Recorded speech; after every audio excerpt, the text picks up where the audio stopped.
Welcome to the Two Grumpy Bastards podcast, where feelings aren't felt and snowflakes melt. Buckle up, it's gonna be a bumpy ride.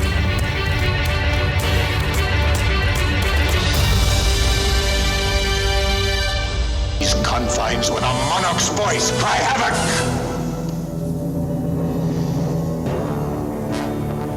Let slip the dogs of war. To my city steps. You insult my queen. You threaten my people with slavery and death. Oh, I've chosen my words carefully, Persian. Perhaps you should have done the same. This is blasphemy. This is madness. Madness. This is Sparta! They painted over ants. Didn't mean it when I said I didn't love you so. I should've held on tight, I never should've let you go. I didn't know nothing, I was stupid, I was foolish, I was lying to myself. I could not fathom that would ever be without your love. Never imagined I'd be sitting here beside myself. Cause I didn't know you, cause I didn't know me, but I thought I knew everything. I never felt the feeling that I'm feeling now that I don't hear your voice. Or have you touch and kiss your lips cause I don't have a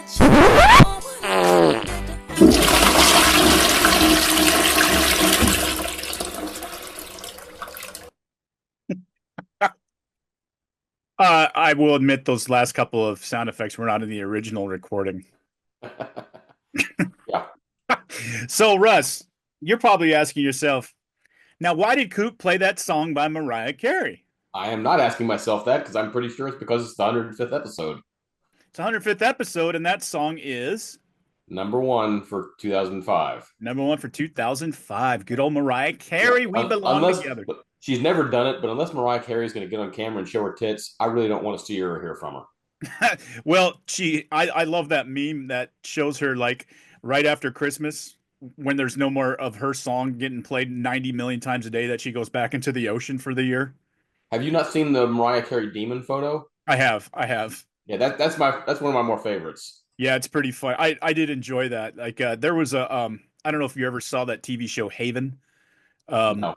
About the small town supposedly in Maine. It was obviously filmed in Canada because every single one of the actors in it was Canadian, because they're cheaper than United States actors. They are. I mean, that's a real thing. They don't make nearly as much as the Screen Actors Guild in the United States does. But yeah, there was one of them where it's a town, they call it the Troubles, and there's this weird stuff that happens in this town, and there's like this FBI agent that shows up, and it turns out she's reincarnated, and she's always there every 17 years when these weird things show up, these paranormal things show up. Okay. It's actually really good. I need to see it. I've never even heard of it. I'll send you the link when I get off. I still got to watch Super 8. Like you would like it. It's very entertaining and it's really good acting. Oh, Super 8. I can't believe you haven't seen that yet. You're gonna love it. You're gonna love it. Well, I had it actually on my phone for a while and I deleted it because it just had been on there forever. And then, it's so good. Well, but then here's something cool. I was upstairs before the podcast with my wife and we were watching I can't remember the name of the movie. It's the new Cameron Diaz, Jamie Foxx movie where they're spies and parents and back into the world. Yeah, I've seen it. I've seen the ads. Excuse me, the trailer. All right, so the dude from Super 8 that you're telling me about, and I guess he was on Friday Night Lights too. He plays like a British MI6 dude in that movie. Oh, okay. And he's trying to go after him because, well, there's a whole big plot going on, but the reason why he detests the Jamie Foxx character is because he dated Cameron Diaz once, and Jamie Foxx took her from him, and so he's got this like disdain dripping off of him for Jamie Foxx's character. I'll have to watch it. It actually looked good, and I like both those actors a lot. It's funny so far. I especially like the scene just before they kick everybody's ass in the club when bunch of these little kids are like, hey, "What you gonna do, Boomer?" And Cameron Diaz is like, "Boomer? We're like Gen X. We're kind of on the bubble there." That's funny. Yeah, the plot of one of the Haven episodes is like you think these people, this like cult is kidnapping all these kids all over town and bringing them to this compound, and so the police guy who can't feel any pain, and then the Audrey chick and the pirate who used to be friends with him and that helps him out, smuggler, I should say. they try to unravel this why they're kidnapping, and it turns out a lot of the men in this lineage of families have to go and live in the sea. Every 3 years they have to go back and live in the sea for a year. And so like the ending yeah, there's some type of weird genetics where they're basically like mermen. And you see them walking out into the ocean in these long coats, and they're all disappearing under the waves for a year. And that's what that Mariah Carey meme reminds me of. It's like she's got to go live in the sea creature. The Kraken's got to go back into the lair for another year until the Christmas carols come out again. I just pulled up Haven on my phone. It's on Amazon Prime. I'll see if I can see it. Based on the Stephen King novel, The Colorado Kid. Yep. It doesn't really have anything to do with that. It's kind of more like they just throw that in there to draw people in that are Stephen King fans. Okay. But no, you'll like it. It's like I think it's a 5-season thing, and it's very serial. It just kind of keeps going, or is that episodic? That's episodic. Episodic, where there's a continual storyline and it goes. Oh no, that's serial. That's called episodic. Is more what Star Trek is, where they each one is right. No, that's serial, where there's a continuing storyline and you're trying to figure out the mystery. Pretend anyway, so let's get on with it. So yeah, that was the number one song of 2005. I remember that song, but I don't remember that song being played on because I didn't listen to that type of radio in 2005. Neither did I. I was on the hard rock and alternative rock stations. They had a pretty badass one in Sacramento when I lived there, and this was one of the years that I lived in Sacramento, of course. That played far alternative kind of deep cuts. So I didn't even hear that shit unless I was in a crappy little cafe somewhere in a strip mall in the East Bay area where they'd play bad music like that. But yeah, Mariah Carey, she's quite the thing. Let's go through the rest of 2005 real quick. We're on Willis time officially, so we need to get. We're gonna blow right through that. Where did I put my list? There it is. Promise. Promise we'll get through this as quickly as we can. For those wondering what I've got in my mouth, I've got a cough drop because I'm starting to get a scratchy throat. So yeah. Anyway, I don't know what's going on with me here. Number 2 is "Hollaback Girl" by Gwen Stefani. I remember that one. I like Gwen Stefani. I thought that song sucked. I like Gwen Stefani. I don't know the song. "Let Me Love You" by Mario. I don't know who that is, unless that's the guy from Saved by the Bell or Mario Bailey, one of the guy that should have won the Heisman back in 1991 for the Washington Huskies. "Since You've Been Gone" by Kelly Clarkson. That was ubiquitous. That one I remember. Yeah, that one's hard not to remember because it was everywhere. It was everywhere. I'm surprised that wasn't the number one song. Yeah, I would have thought so too. "Gold Digger" by Kanye West featuring Jamie Foxx. I don't know what that is. Funny you just mentioned Jamie Foxx when we were off camera. Yeah. "Boulevard of Broken Dreams" by Green Day. I remember that one really well. And I actually liked Green Day back in the day, but they're so far left little F words that I just I can't listen to their shit anymore. "Candy Shop" by 50 Cent featuring Olivia is number 8. No idea. Never heard of it. "Don't You" by the Pussycat Dolls. I do remember that one. It's familiar, but I can't recall off the top of my head. Yeah, you know it immediately if the music played. And "Behind These Hazel Eyes" by Kelly Clarkson. So just kind of a mess in the top 10 here. Yeah. Either that or we're just starting to get so old that we're getting out of touch. No, this is not very good music here. And even looking down the list here, it's forever until I find something that I think is it's mostly like 50 Cent and people like that. Kelly Clarkson's got like 5 on this list. I had no idea that she was that big. It was because of her American Idol stuff. American Idol debut. Oh, "Scars" by Papa Roach, which is a good song. And it was kind of funny. That got huge. Papa Roach was actually from Vacaville, where I lived at that time. Which was interesting. So anyway, let's move on. Oh, good. All of my tabs seem to have disappeared. That's always something, isn't it? On the production side. That's why we need a producer, so I don't have to do this crap. Preferably someone who will do it for free. Yeah. Or at a loss. Yeah. Good luck with that one. Okay, let's do domestic box office for 2005. Do you have any idea what the number 1 movie was in 2005? Revenge of the Sith. Oh my God, you're right. Hey, you're right. Being a Star Wars nerd, I knew that was the year it came out. Yep, you're right. Revenge of the Sith, which, how do you feel about that movie? The first half sucked. The second half was good. That's what I would say too. It's the only one in the prequels that I liked. Well, there were bits and pieces of the other ones. I mean, for example, I liked in the Phantom Menace the fight between Obi-Wan and Darth Maul. Uh, that was Fair that was enough. good. That was This, good. yeah, Revenge of the Sith. I mean, now Hayden Christensen, they kind of, you know, gayed up Darth Vader with him a little bit. Yes, they did. Um, Yes, yes, my lady. which is why when they went to Rogue One, the director said one of the goals of Rogue One was to make Darth Vader scary again. And he was that opening that scene where they do the different perspective when he comes on the rebel ship and Oh kicks yeah, that was one of the most awesome scenes in all of Star Wars. I think it's my favorite scene ever in Star Wars, to be honest with you. Rogue One was really, really good. That was the last Star Wars movie that I really just sucked It's me the in. only it's the only Disney Star Wars movie that's worth a shit. Yeah, it's really good. I still like that. I saw that actress in a movie the other night. I can't remember her name off the top of my head. Felicity something. Felicity, yes, thank you. I always get Daisy, what's her face, stuck in my head, but Daisy Felicity Ridley, yeah. Jones. Felicity Jones. Felicity Jones, that's it. Yeah, she's really good. And I saw her in a movie the other night, and I'm like, oh yeah, Felicity Jones. I like her. She's a good actress. But They, yeah, they stuck they stuck with the actual. They were true to the material in that one. right, right. I mean, they recreated that entire scene from a different perspective. Exactly. It was really well done. Back to Revenge of the Sith. A couple of things that were kind of screwed up in that. Because I read the book, and after I read the book, I was like, "Oh, I'm really excited for this movie." So I was a little bit disappointed. First of all, General Grievous was not scary. Was not a good bad guy. They never built him up. They just kind of, here's General Grievous. You're supposed to hate him, and I'm Right. like, okay, I don't care. And I don't know if you know this, the lightsaber duel between the Emperor and the four Jedi was supposed to be a lot more involved. I mean, they actually had a swordsman stunt double that came in and rehearsed all of it. If you've ever seen the scenes online, the rehearsal scenes, it's awesome. And then the last minute, George Lucas was like, "No, I really think that Ian McDermott should do all the fight scenes himself." And McDermott, he's what 70 years old. I mean, Right. he doesn't have the dexterity. Good guy's an emperor, but not good to do all that stuff. And so it did kind of, it wasn't as awesome as it could have been.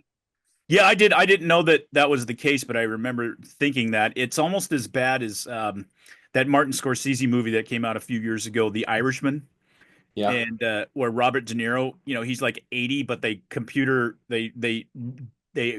unage him, whatever you want to call that. yeah, They DH, do yeah. they do a deep fake, but then he's the one hits his 80-year-old body beating up a guy with his 35-year-old face, and it looks so ridiculous. You can tell it's like a guy that should be in a walker, like trying to throw punches and kicks and shit like that. Well, Yeah. if you ever get a chance, check out the rehearsal footage online for when they actually did use the swordsman stunt double. It's not a deep fake. They have all the stuff in there from it's. I'm like, damn, if we had gotten that fight, it would have been just absolutely awesome. And then yeah, so I remember walking out of the movie theater with mixed feelings. I was actually a little mad, mostly because I had built up so much expectations for Revenge of the Sith. Gotcha. Yeah. All right. Let's move on here. Enough Sith talk. Harry Potter and the Goblet of Fire, a great movie, comes in at number 2. Really like this. A good movie, but the director was not, who admitted he never read the book, which is really Right. stupid. Right. Was not as true to the character of Dumbledore as he should have been. No, you're right. Yeah, there was definitely a delta between the book. Yeah, Dumbledore. yeah, Dumbledore had in the movie he had too much emotion. He was too angry. Dumbledore was the calmest mofo in the world in the books. Yep. And this is when he started ignoring Harry, and Harry was going crazy because he knew that Voldemort could get. He thought Voldemort. Goblet of Fire was the Triwizard Cup tournament. You're thinking of the next movie. Which is, yeah. You're Order right. of the No, Phoenix. I do I'm remember a complete because dork. I get it. you're right, because it was the shiny vampire who played the guy that dies. I can't remember his name. Yep. Yep. Plays Something Diggory, Cedric Diggory. Yeah, Cedric Diggory. Yeah, God, how did I pull that out of my? Because you're as big a dork about it as I am. I pulled that out of my toothless mouth that's sitting in the seat right now. That's actually really funny. Number 4, is a movie that ruined the book much worse than anything we've talked about so far. Is the Chronicles of Narnia: The Lion, the Witch, and the Wardrobe. Did I miss a movie in there? Revenge of the Sith, Harry Potter. Oh, I'm sorry. That was number 4. Let's go back to number 3, which is a movie that I think gets better every time I watch it. I think it's brilliant. Is War of the Worlds, the Tom Cruise movie. I only saw it once. I love that movie. It is better when you rewatch it. Tom Cruise is phenomenal. The big issue with that movie, and a lot of people agree with this online, is the ending. The ending was, I mean, suspension of disbelief with aliens and stuff like that, but the ending was just like, are you serious with this? And it wasn't like a twist or turn. It was just like too convenient kind of an ending. Yeah. It's like Lazy writing. Yeah, it's like a Stephen King novel. They sold out at the ending, Yeah. which Stephen King does in almost every single one of his novels, sells out at the end. I quit reading Stephen King a long time ago because I can't stand him as a human being, and I was kind of rooting for the truck when he got hit and all that. Well, so. his novels are hit or miss. They're either great or they suck. Salem's Lot, I was not happy with, but I got spoiled because the first King novel I ever read was The Shining, which is a masterpiece. It is a masterpiece. The Stand is a masterpiece. The book, not any of those series that they've tried to do with it. But again, the ending, they sell it out at the ending. The ending is too cute, too easy. It's like too convenient. You could have done that. I won't spoil it for people who've never seen it or read the book. Yeah, because the book's only been out for like 35 years. This could have happened 1,200 pages ago. How it ends. This doesn't even make any sense. And I started watching Under the Dome again when I'm like not doing anything and I don't need to concentrate on a TV show. Just have it in the background. I've been watching that TV show and it's actually not half bad. I'd like to see it. You know how Stephen King came up with the idea for the Under the Dome novel? It probably was that Star Trek Classic Series episode. It had to be. It had to be. He was watching kids put I don't remember what kind. If it was the crawfish or whatever in a jar with the holes in the top and shake it up so they would fight. Yeah, I'm sorry, but it steals the plot exactly from a classic series deal where there's a weird dude running around. He just appears on the Enterprise and he's got total control of the Enterprise. You know that noise that meant everything in the classic series that goes and people would freeze. Yeah. It was I don't know why every alien had to have as their magic power, but and it turns out at the end that he was a godling alien child, and that these were just ants in a terrarium to him, the humans on this ship. Yeah. And his mom and dad get really mad at him, and you can hear their voices. You've been very bad. You are grounded. They don't say grounded. I think I remember that now. Yeah, that's exactly the same plot line from Under the Dome. I think he. Anyway, let's keep going here. I'll put my Stephen King grievances aside. Number 5, one of my favorite movies, maybe my favorite comedy, on modern era comedy. I'm really into Mel Brooks and some of that other stuff from back in the day. But Wedding Crashers, I love that movie. That was the first time I was introduced to Ela Fisher. Oh my God! Well, you know her and Sacha Baron Cohen divorced. I did not know that. So you're saying there's a chance? I will admit, I was a little bit crushed when I read that she had used a body double in some of her scenes. Yeah, me too. She is, and I don't know. She's just a classy lady. I don't know. There's something about her. I don't know. She's just wild. If you ever saw her in Tag, yeah, she's funny too. What I like about her, she's fucking hilarious. She got an English accent. Yeah, I know. In real life, it's so funny. Fit her. I love that scene where her and oh my God, Vince Vaughn. I used to get the comparison all the time because of my sense of humor and my personality. That you remember Mike, the guy that was the former EOD guy, Navy or EOD guy or Coast Guard EOD guy that married one of his classmates. Really good guy. Anyway, I don't want to throw out last names, but he was one of our best cadets. He was okay. I know. I got it. Yeah. And really good guy. He was from up here in Washington State, so he and I were pretty tight. And he married a nightmare of a human being.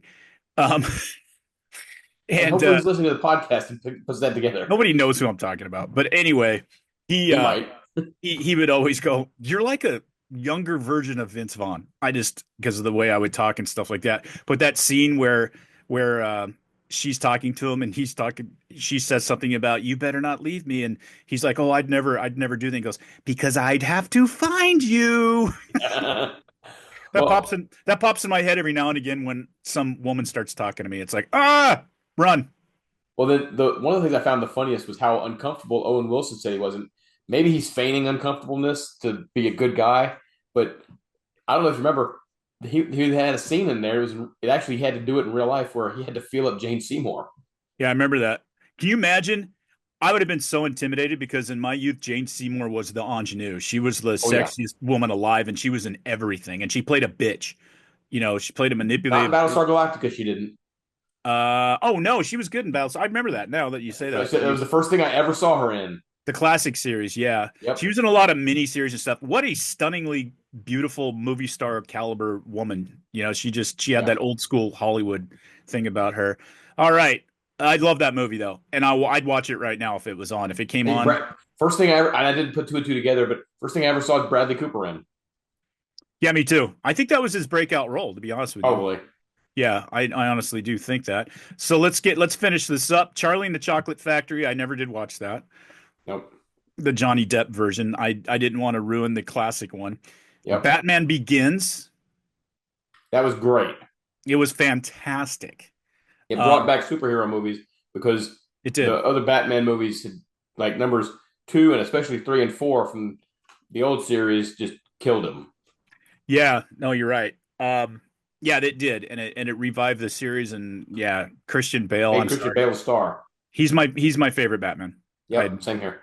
Yeah, he's my favorite. Everybody's like, "Oh no, it's no, I'm sorry." Well, it also Mr. Mom. explained, I thought Mr. Mom was Michael Keaton was shit as Batman. I just do. it explains so much about why he's so trained, about why all the villains were so nuts. Yeah. He got into that unlike the Michael Keaton versions and stuff like that. I love Michael Keaton as an actor. I thought he was a poor choice for Bruce Wayne. Well, the first Batman was okay. It was okay. But it was Batman Begins far eclipses it. It redefined everything, which is awesome. Let's see. 8 is Madagascar, which is a very cute animated deal that I liked a lot. I haven't seen it for 20 years, but I did like it when it came out. Mr. and Mrs. Smith, which bored the shit out of me. I did not like But that it one. broke up Brad Pitt and Jennifer Aniston's marriage. I sure did. That's the only takeaway from that movie. And Hitch, number 10, which I saw that in the theater with my new wife. Your new wife. Yeah, I didn't think it was that funny. I don't know, just me. It was a date night movie. Yeah, I can see that. So not a bad top 10, really. There's some really good movies in that. Pretty decent movie list. Yes, there is. All right, we're not going to do TV again because there's nothing to talk about. Hopefully, in a couple of years, a couple of years down the road, a couple of podcasts, things will change, but it's mostly the same. All right, let's see. Condoleezza Rice becomes the first Black female Secretary of State. For those racist Republicans. I know, racist. Hate women, too. You can tell by all these cabinet picks, all these strong women that are going in front of the committees here for the hearings. Yeah, horrible women. Just weak sisters. God. Let's see. There was a couple on here that I want to address. Martha Stewart got out of prison. She never should have been in prison in the first place. No, they went after her because she was high profile. Yep. This seems irrelevant, but it's not. This was the beginning of the downslide. Robert Iger, as chief executive of Disney, started taking things away from the vision of Walt Disney, of course, and it just got worse over time. Do you remember actor Robert Blake, good old Beretta, was acquitted of murder? Yep. It's almost OJ level of acquitted something when he fucking did it. He fucking did it. Hey, thunderstorms are starting here. Hopefully, my really? car goes out. I just heard. I don't know if you heard the rumble through my microphone, but big lightning. No, I did not. This was really a tough one because of the extenuating circumstances. Because Richard Jewell, Olympic Park bomber Eric Rudolph, pled guilty to the bombings in the Olympics in Atlanta when Richard Jewell got fingered early and it destroyed his life. Yeah, I know. You ever watch the movie? I did with the guy that talks like this. Like, what's his name? I like him a lot. Good actor. I don't know I can't remember his name, but great movie. And yes, mostly accurate. I mean, they didn't have like Right. The FBI guys were kind of amalgamations of all of them. But I mean, yeah, Right. Jewel got screwed over, and he was You a kind of hero. have to do that though.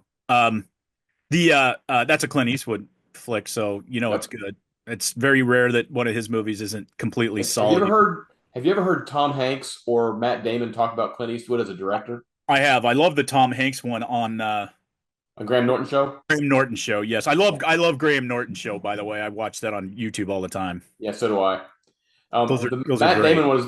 I liked Matt Damon because he when Clint Eastwood did Invictus, and Matt Damon he got through one scene. He's like, I really think I can do it better. He's doing that actor. I can emote more in the performance. And Clint Eastwood, he said, just took a draw off his cigar, looked at him, and said, "So you just want to waste everybody's time, don't you?" He's like, "Okay, I guess I better get it good in one take." Well, Clint Eastwood as a movie maker, which is fantastic if you think about how good his movies are as a director, he's a one take guy. Oh yeah, One you take better guy. go in your game. Get it right the first time. And I love that Tom Hanks he was talking about. He was talking about, Clint Eastwood is his reputation of being the big badass, but when it comes to being a director, he's very understated. Has a relaxed, it's intense because he's him, but he's not at all hard on the actors or anything like that. And it's really cute. He was like, "So I'm standing there, and he's like, and he doesn't yell action or anything. And he just comes up behind me and goes, well, go ahead." Yeah, I like that. That was what I was about to say. Okay, go ahead. Yeah, makes me just love Clint Eastwood that much more. Um, Mary Kay Letourneau married Vila Falau, the kid that she had sex with and had kids with when he was in high school, and she was his teacher. I thought he was in like junior high school. I think you might be right. There's 21 years difference between those guys. Yeah. I remember that. That was a local thing, so that's why I remember it. I need to look it up. I don't remember if it was Norm Macdonald or Dennis Miller on Weekend Update that did the thing about Mary Kay Letourneau. He's like, "This is Mary Kay Letourneau, aka the greatest teacher ever." I mean, folks, I'm sorry. Yeah, that's all bad, but we do need to. I want folks held to the same standard, absolutely. But let's be honest, there's a difference in how guys are going to perceive that and how girls are going to perceive that. Guys, the guy teacher that's going after the girl student is a creep. But there's a lot of guy students who see the hot for teacher thing as kind of a fantasy. I'm sorry, that's reality. I'll leave any of my experiences in the past Yes, please off do. the podcast. Off the podcast. Off the podcast. Off podcast. Okay. Maybe off camera. I'll talk to you about it sometime. Not something I talk about a lot. All right. Something that was horrific, but the Urine Vandersloot and Natalie Holloway. Holloway. Yeah, I got to tell you, not to belittle it, because it was a terrible thing, but if you ever want to laugh your ass off, maybe the funniest thing I've ever heard recorded in my life was Adam Carolla and why am I having a tough name day again today? I guess because I'm tired and I took 2 naps. Probably. Norm Macdonald. When I don't know if it was his radio show. I think it was his radio show when Adam Carolla replaced Howard Stern on the West Coast, and he had that radio show for several years. And Norm Macdonald and he do an improv as Vandersloot and his best friend that had the boat. Oh, And God. Vandersloot calls him from the beach and is like, "Hey, what are you doing?" He goes, and then they go through it. And he goes, "Hey, I was wondering if you could do me a favor. Um, there's this girl, and I picked her up at a bar, brought her to the beach, and I think she's dead. Could you come here with the boat and put her body in it and throw her in the ocean?" And the guy's like, "You want me to do that?" And he goes, "Yeah, I gotta get home. There's a marathon of the honeymooners on tonight that I really want." I mean, they just go through this ridiculous. Just Google that and listen to it. It's one of the funniest damn things. Okay. Fucking Norm Macdonald, who I think is maybe the funniest guy that's ever lived, and then Carolla, who's so good at improv, shooting from the hip. So it's very, very, all you out there, look that one up. Norm Macdonald and Adam Carolla do the Vandersloot. It's kind of, I mean, enough time's gone by, so fuck out. Okay, do you remember Tom Cruise flipping out on the morning show or Today show? It was the Today Show. I thought this wasn't the Oprah Couch thing. No. It was at Matt Lauer when Matt Lauer was attacking him over his beliefs and not using any pharmaceutical drugs. Scientology, yeah. Yeah, it's Scientology. I remember a little bit about that. Yeah. Very intense. Matt Lauer got his butt handed to him. Tom Cruise is only 5'8" and all that stuff, but I don't know that I would want him angry at me. No, he's too intense. He's an intense, intimidating guy, and he's in his 60s and he's in better shape than most guys in their 20s. So does most of his own stunts still to this very day. Did you ever hear how he got Glenn Powell to play the role of Hangman in Top Gun Maverick? You told me a couple of episodes ago, but I don't remember. But he was. Oh yeah, I do remember. Yeah. Yes. Where Glenn Powell wanted to play Rooster and got turned down for the role, and Tom Cruise was like, "Hey, you need to be and." Because Glenn Powell said he wanted to be Tom Cruise when he was asked what kind of career he wanted to be, and Cruise was like, "Yeah, I don't pick great roles. I pick great movies and make the roles great." Yeah, it's pretty. Completely changed Powell's outlook on how to pick roles. So I think they're finally going to. I think it's finally in production because it's been in production hell. But the sequel to Edge of Tomorrow. Okay, I did not know that.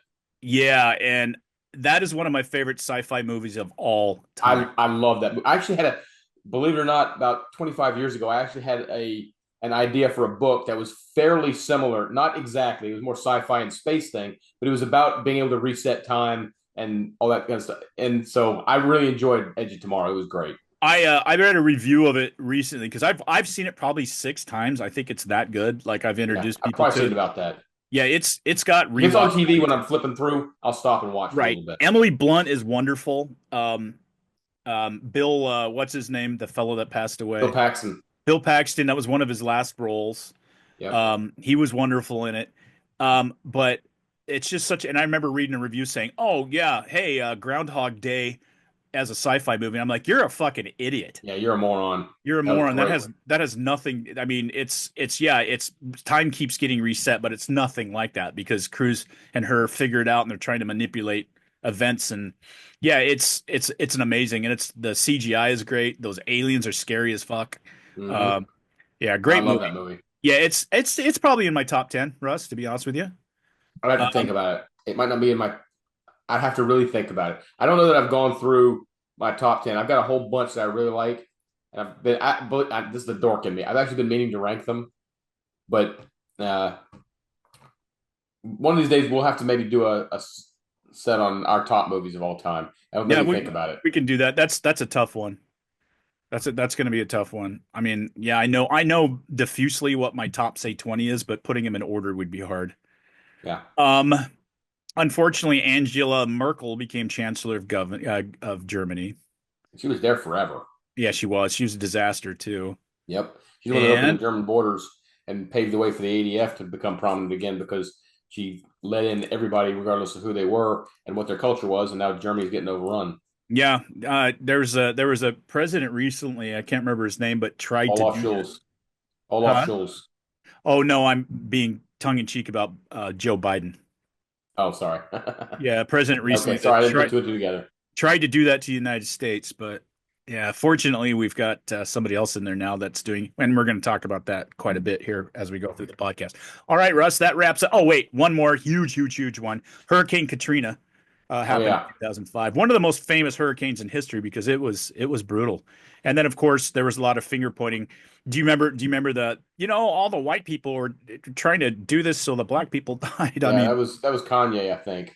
Yeah, and people believe that shit. They tried to blame George W. Bush. Didn't our really good friend and lovely woman that we just have nothing but respect for, and I mean that seriously, didn't Quanah kind of talk about that on one of the podcasts that we did with them? I think she did. She may have. I don't remember. Yeah.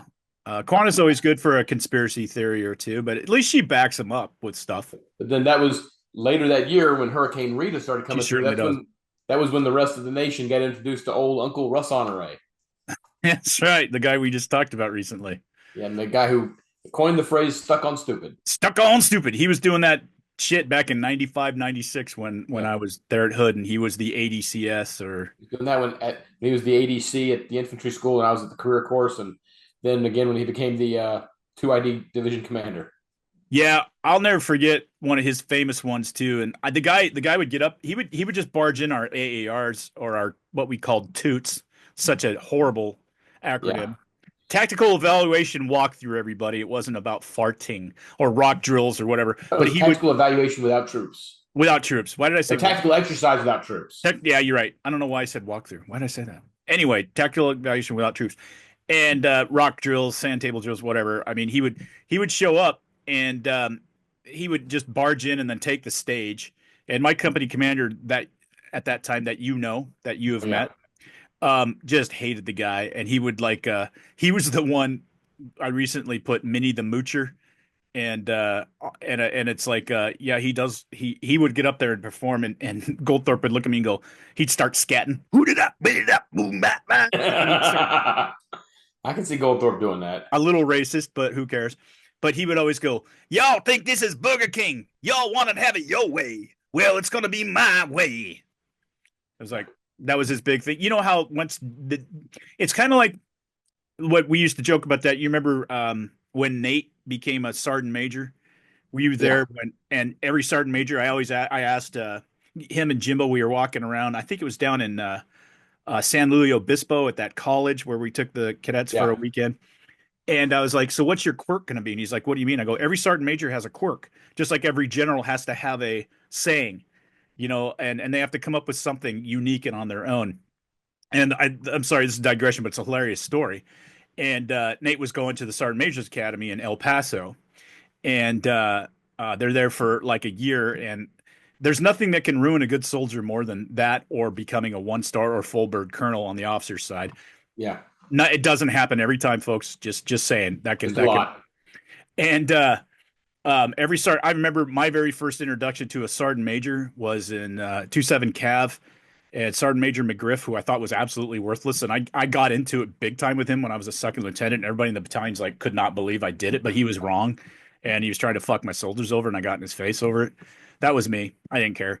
You're big enough to be able to back that up. I got a reputation for balls of steel, for doing stuff like that. Cause I just like, no, you're wrong. You're wrong, Sergeant Major. You're not going to fucking do that. My introduction to my first sergeant major at Fort Irwin was Sergeant Major Chimpaco, short, squat little Guamanian dude. And my first introduction was at the battalion safety brief. He gets up there, he's like, Sergeant Major Chimpaco loves you. If you don't have a ranger tab, you suck. But Sergeant Major loves you anyway. I love it.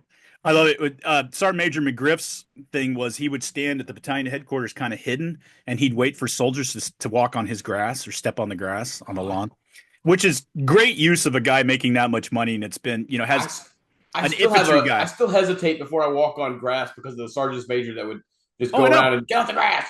I know, it's so ridiculous. Like, you don't have anything better to do as a command sergeant major in the first cav with 35 years of infantry experience. You think you should be, Anyway, he was a caricature. It was like from what I heard, they gave him that battalion command sergeant major position as a thank you for a long tour, because that's where he started as a private in that unit.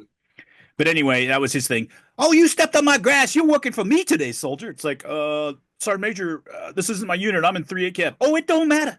I'll make a phone call. You're working for me all day. You walking my grass. It was ridiculous.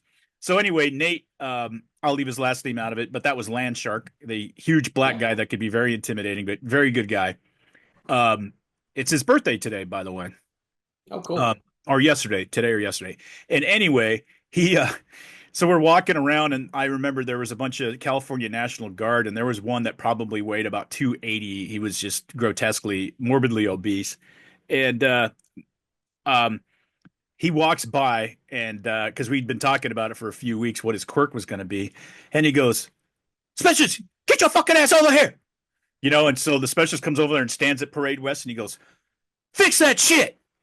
And specialist looks at him, he goes, well, he goes, I said fix that shit. Now get the fuck out of here. So specialist runs off, and I go, fix what? And he goes, fuck, I don't know, man. That's my so that's his thing. So, but it got better. It's a 2-part thing. So later on that day, we see the same specialist, and I can see from like 75 meters off that the specialist is like, oh, fuck.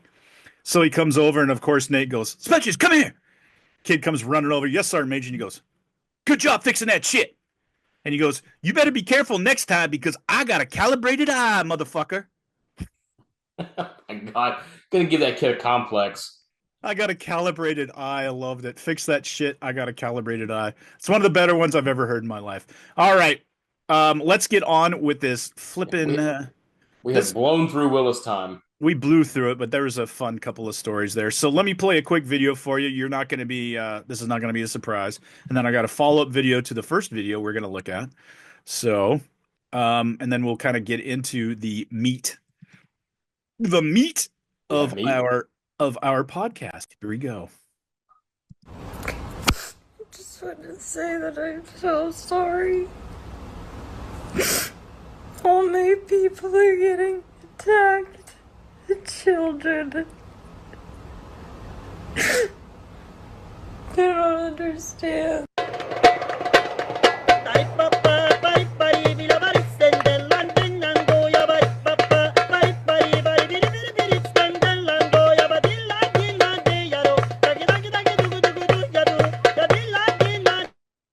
So our gal Selena Gomez, that is the worst acting job I've seen. Well, she's a terrible actress.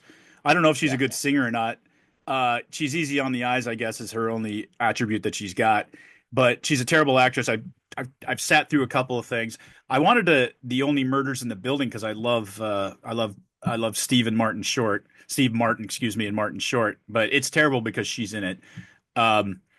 Yeah, so that was the video she put out, crying for her people. A couple of the things that I just I want to share is this video of a certain person's reaction to that. So you saw Donald Trump at that video reacting to it. So this is how I would react too.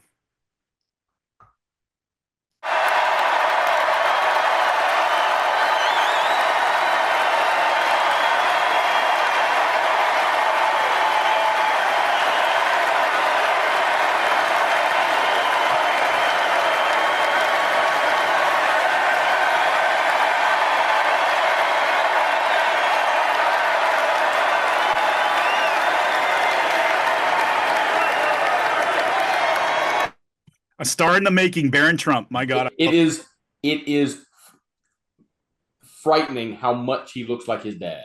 He looks like a taller version of his dad. I mean, if you didn't know how tall he was and you just saw him on camera, you say, "Well, that was Trump 50 years ago."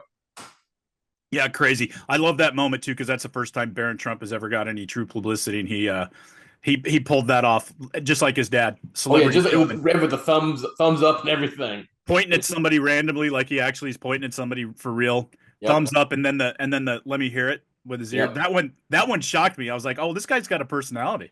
Yeah.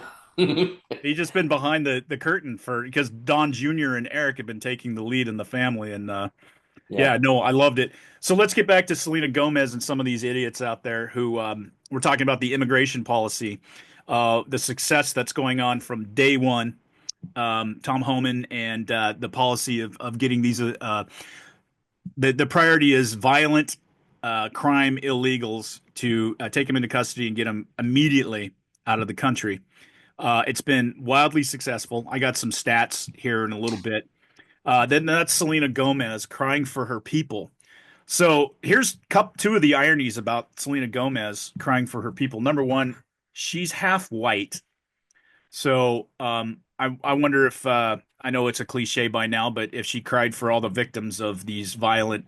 That was the first thing I was going to say. I don't recall a single video of her crying over Laken Riley or Jocelyn Nungray or Molly Tibbetts, right, or any of them, any of our daughters that got killed by these illegal immigrants that had criminal records. I don't recall her crying once. So she can go get fucked for all I care. Yeah, me too. And it's like I saw a meme today where it shows a bunch of like what's the gang? What's the MI6? MI13. MI13. MI6 is the yeah, that's British. English Secret Service. It's crying over James Bond. Yeah. Oh my God. MS-13. It's MS-13. Somebody stirred it and didn't shake his martini. MS-13. It's MS-13. It shows them in incarceration with all their tattoos on their face and stuff, and like, Selena, so these are the guys you're crying over? Because this immigration thing, there hasn't been a single family, you fucks, you Sonny Hostins and your Joy Behars and all you idiots. Not a single family has been arrested and deported. They're not laying in wait for people who are brown skinned. Every arrest is legitimate, and they've done a ridiculous job. Just real quick, one stat. 1,100 people rounded up in one day as we're coming up. 1,100. Immediately in the first few days of the policy, when they were just gearing up, they were already twice as many on average in the first few days, and that has just grown exponentially then under the Biden administration. So it's just grown exponentially. There are thousands of people no longer living in this country that are hardened criminals that are here illegally. And I love the new press secretary's answer to that when they were trying to get Oh her yeah, that was awesome. trying to get her the got you where she said, well, by definition, they are criminals. They're here illegally. Hmm. And so we consider every single one of those people criminals. So I mean, we could scope it. Just God, she's good. She's good at what she does. But anyway, go ahead. I'll turn it over to you. So a couple things. First of all, did you see Kristi Noem in the body armor participating in the raid? There might be a video. Okay, I'll keep that quiet. Yeah, of course I saw that. Of course Then I saw that. here's one of the ironies about all these sanctuary cities. Because they're blocking ICE or not letting them in to get into the jails, ICE has got to go out and find these people, which means that collaterally they're having to round up even more people because they find them as they're going after these specific criminals. So these sanctuary cities are kind of backfiring by leading to more arrests than otherwise might happen.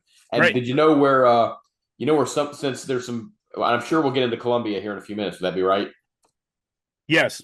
Yeah. Go Okay. ahead. Go ahead. Go ahead right now. Go ahead. Well, first of all, just we'll get into that in a second. But because some of these countries claim they don't want their folks back, it's hysterical that Pete Hegseth, our new defense secretary, has going to send them to Gitmo, which is absolutely hysterical.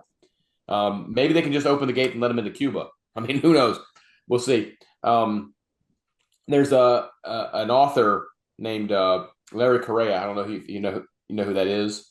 I know the name. You'd have to connect it. He's written the Monster Hunter series. Okay. Sure.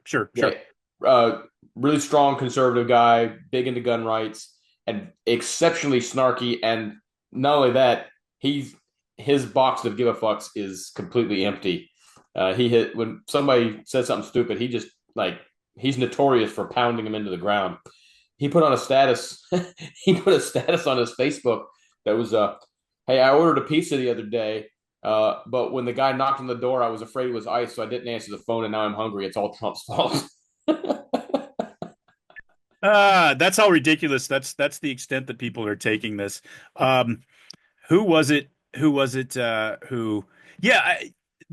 I hope this accountability in media starts really taking root. Some of these lawsuits and things that are going on, because I don't know how The View is still on TV without all of these women being, either fired or being in the court for slander.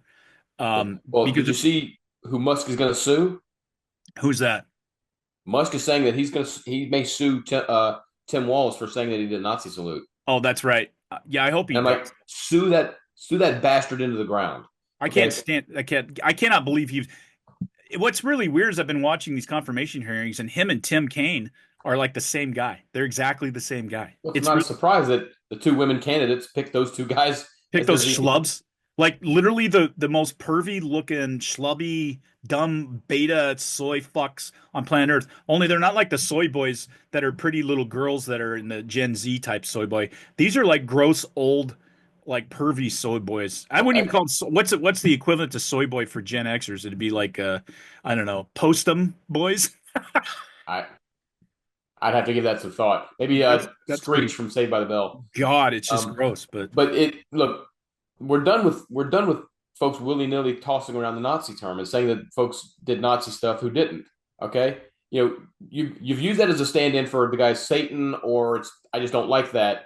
Well, being a Nazi has very specific meaning, and it's very, first of all, it's disgraceful to be that dismissive of the millions upon millions of people that the Nazis actually killed, and throwing that around to a guy who's got a bring them home necklace on and is an enormous supporter of the state of Israel. Not many Nazis I know of supported Israel the way Elon Musk does, and Musk has got the resources to go after these schmucks, and I hope he does, because it's about time that people start. You want to say, "Hey, I think he's evil. I don't like that. Wish he did something else." Great, but you start throwing on the guy did a Nazi salute. That's a specific slander, and I'm really hoping that these people start getting sued into the ground.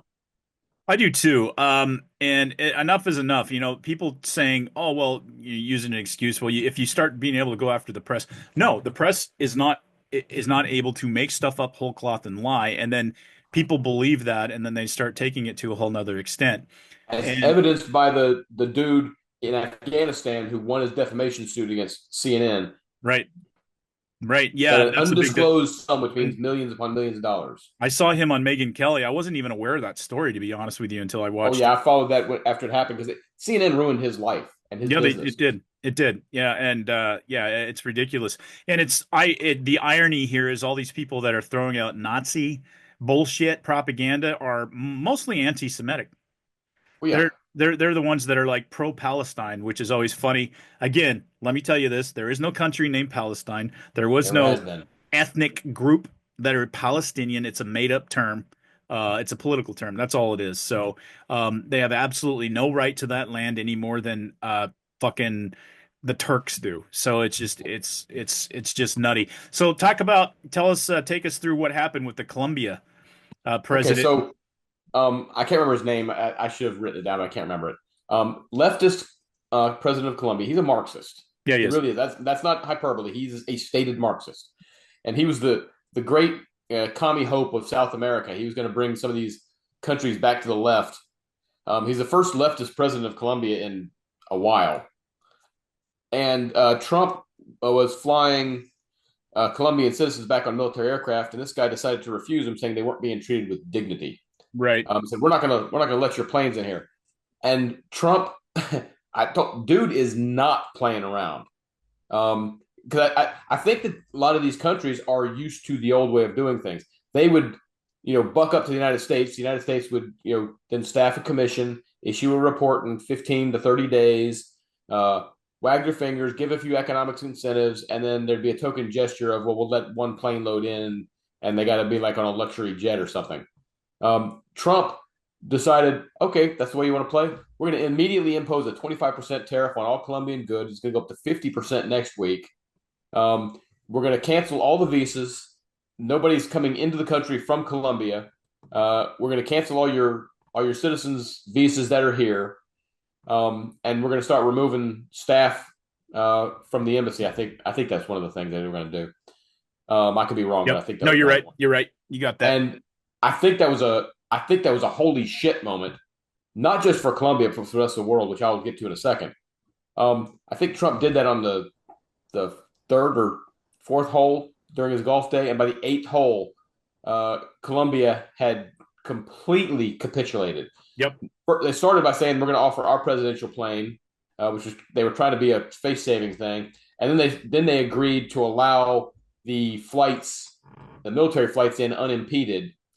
It was a complete cave.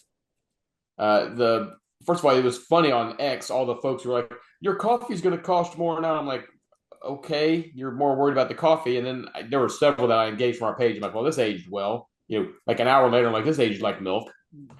And then, but the point is not just the Colombian deportees. The point was the message that sent throughout the rest of the world, including especially to the rest of Central and South America. Hey, dude, we are your largest trading partner. You have nothing without us. You fuck around with us, and it's we can bury you, and we will. And Trump is not shy about using that power. Now, there's some countries that are maybe people will hate me for saying this. There's some countries like I'm not going to take the deportees back, like Venezuela. All right, look. I'm a mean guy. I get that I'm a mean guy. I'm an asshole. People don't like me. I'd put him in a wooden boat off the coast of Venezuela, kick it off into the ocean, be like, all right, you ain't there. If they won't take him back, y'all can sit here in the ocean until you find a shore. You ain't got to go home, but you can't stay here no more. That's right. It's closing time. Yep. Last call for aliens. Trump is not. Stephen A. Smith was on Bill Maher recently and was talking about this. Said, "Hey, y'all might not like Trump, but he is doing what he said he would do. All right, and it's good or bad, refreshing to see a politician who's like, yes, I made this promise. I'm going to keep it. And the Border Patrol has finally got teeth back in them to start deterring stuff. I don't know. I put it on my Facebook page. I probably should put it on the Grumpy Bastards page to see what kind of discussion could have resulted. But did you see what Senator Mike Lee has proposed regarding the drug cartels? Yeah, He's go proposed ahead. letters of marque, which were last issued, I think, during the War of 1812, I think so too. I know in the Revolution, but I think they issued some of the War of 1812. Basically, it's legal piracy. It's like with the sanction of the United States government, you are allowed to go be a pirate and take these ships down as long as you give us a little bit of a cut. We'll even give you some money to go out there and do it. And what it is letters of marque to target the drug cartels coming out of Central and South America. I mean, I can just imagine some private companies stocked full of ex-military guys who are like, you want to let us be pirates? We got no rules of engagement? Awesome. No, it is awesome. And you're right about the War of 1812. That's the last time that really happened. The glaring example, of course, was Andrew Jackson at the ridiculously providential Battle of New Orleans. And the actual pirate Lafitte. John Lafitte. Oh, yeah. Yeah. And you know where I first learned that name from? What's that? I don't know if you remember this TV show, Voyagers. Oh, I remember that. Yeah. It was a Voyager episode about the Battle of New Orleans and the pirate Jean Lafitte. So anyway, go ahead. Well, there's a great Johnny Horton song. In 1814, we took a little trip. Lafitte was a well-known pirate, but he basically was given, like you said, the letter of marque or carte blanche, and the government at the time, because he was such an asset, skirmisher and all that kind of thing. And he and his crews were at the Battle of New Orleans. They helped that overwhelming American victory at the Battle of New Orleans. It came after the treaty was signed. After the treaty was signed. Yeah, but that's okay. But they basically let him pirate, and they kind of just turned their backs and looked down while he was doing his stuff because he was such a huge asset. But it was actually legal. Because basically an executive order issued by, and it's in the Constitution. Congress has the power to grant letters of marque and reprisal. Yep, they sure do. Like you said, it's one of those ancient things that they don't dust off very often. But that's even bringing that up is brilliant because I will it ever be used? Probably not. But people need to realize that. Okay, this is the first president we've had since Ron Reagan who actually got into office and is doing what he promised to do, and it's pretty extraordinary when you think that was 50 years ago, or 40 years ago. 5 years ago. Yeah. And he plays this four-dimensional chess, and people think he's just being a blunt force instrument when no, he gets it from a very high strategic value. It's like, I'm not doing this. It's kind of like we've talked about a million times as Army officers. We did things not so much to deal with the situation at hand, but to deal with the situations that are going to come and follow, whether it was taking care of a bad soldier.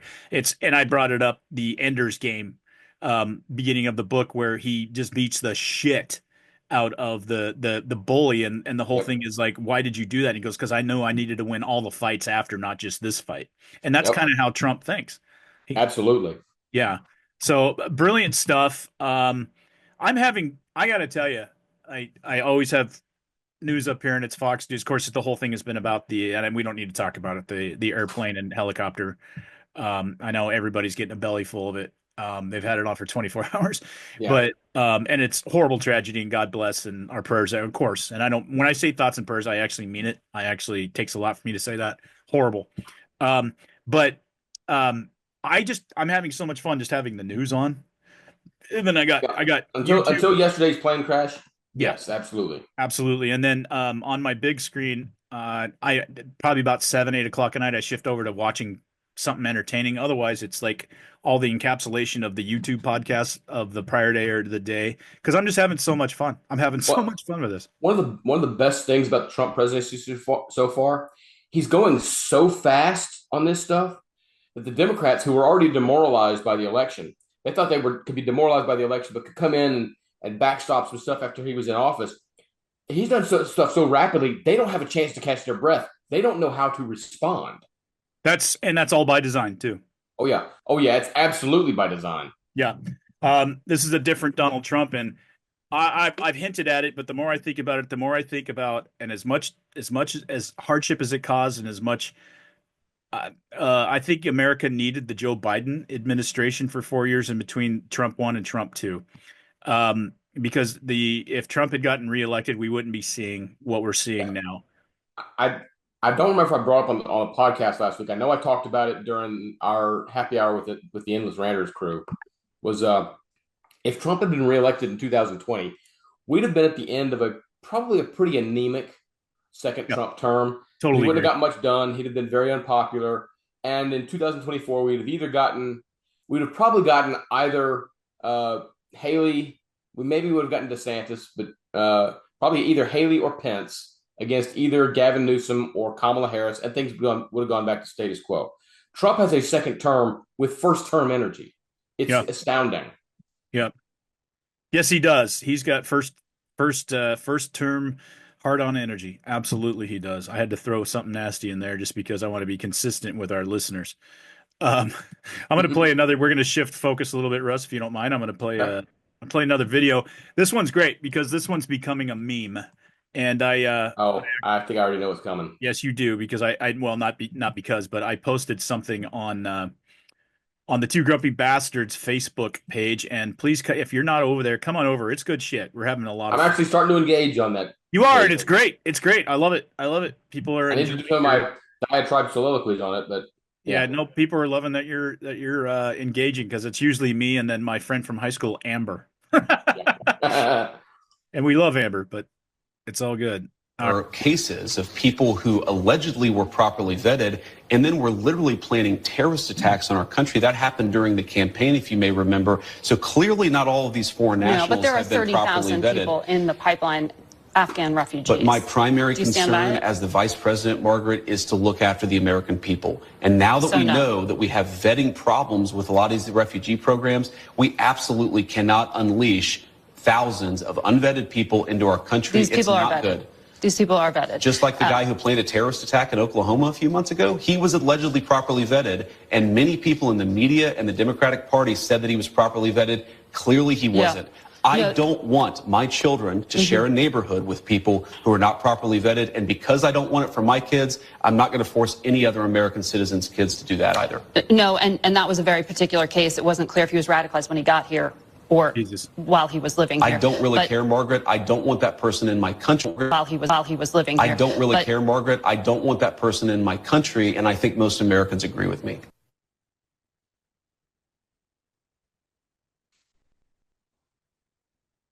Sorry, my mouse wasn't working there for a second. I thought my screen had frozen up. No, that was all me. What is her last name? I'm sorry. Brennan. Margaret Brennan. Brennan, thank you. I couldn't remember her last name. I've seen her many times before. She's unapologetic. Well, no, she's an apologist for the left. Always has been, always will be. You're talking to the vice president of the United States, and you're interjecting with the kind of crap defense that she was interjecting with. The irrelevance of what she said. We don't know if he was that way or he got radicalized once he was here. Does that fucking... Who cares? Does that fucking make a difference? I mean, this woman is so stupid. She's such a twat that if she walked by a pile of dog shit, she'd give it cancer. That's pretty good. I think I just made that up. But she's just a dumb human being. That's pretty good. Such a twat. She'd give okay. Anyway, I'm kind of stunned with my own brilliance. But you're talking to the vice president of the United States, and the thing I love about JD Vance is every time he talks to anybody, he shines because his intellect is just so.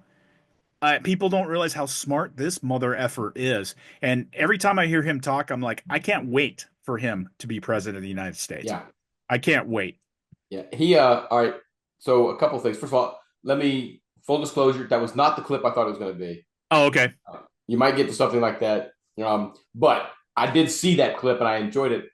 All right, Karens around the country are probably very grateful for JD Vance because he has taken the name Karen out of the lexicon and introduced the name Margaret.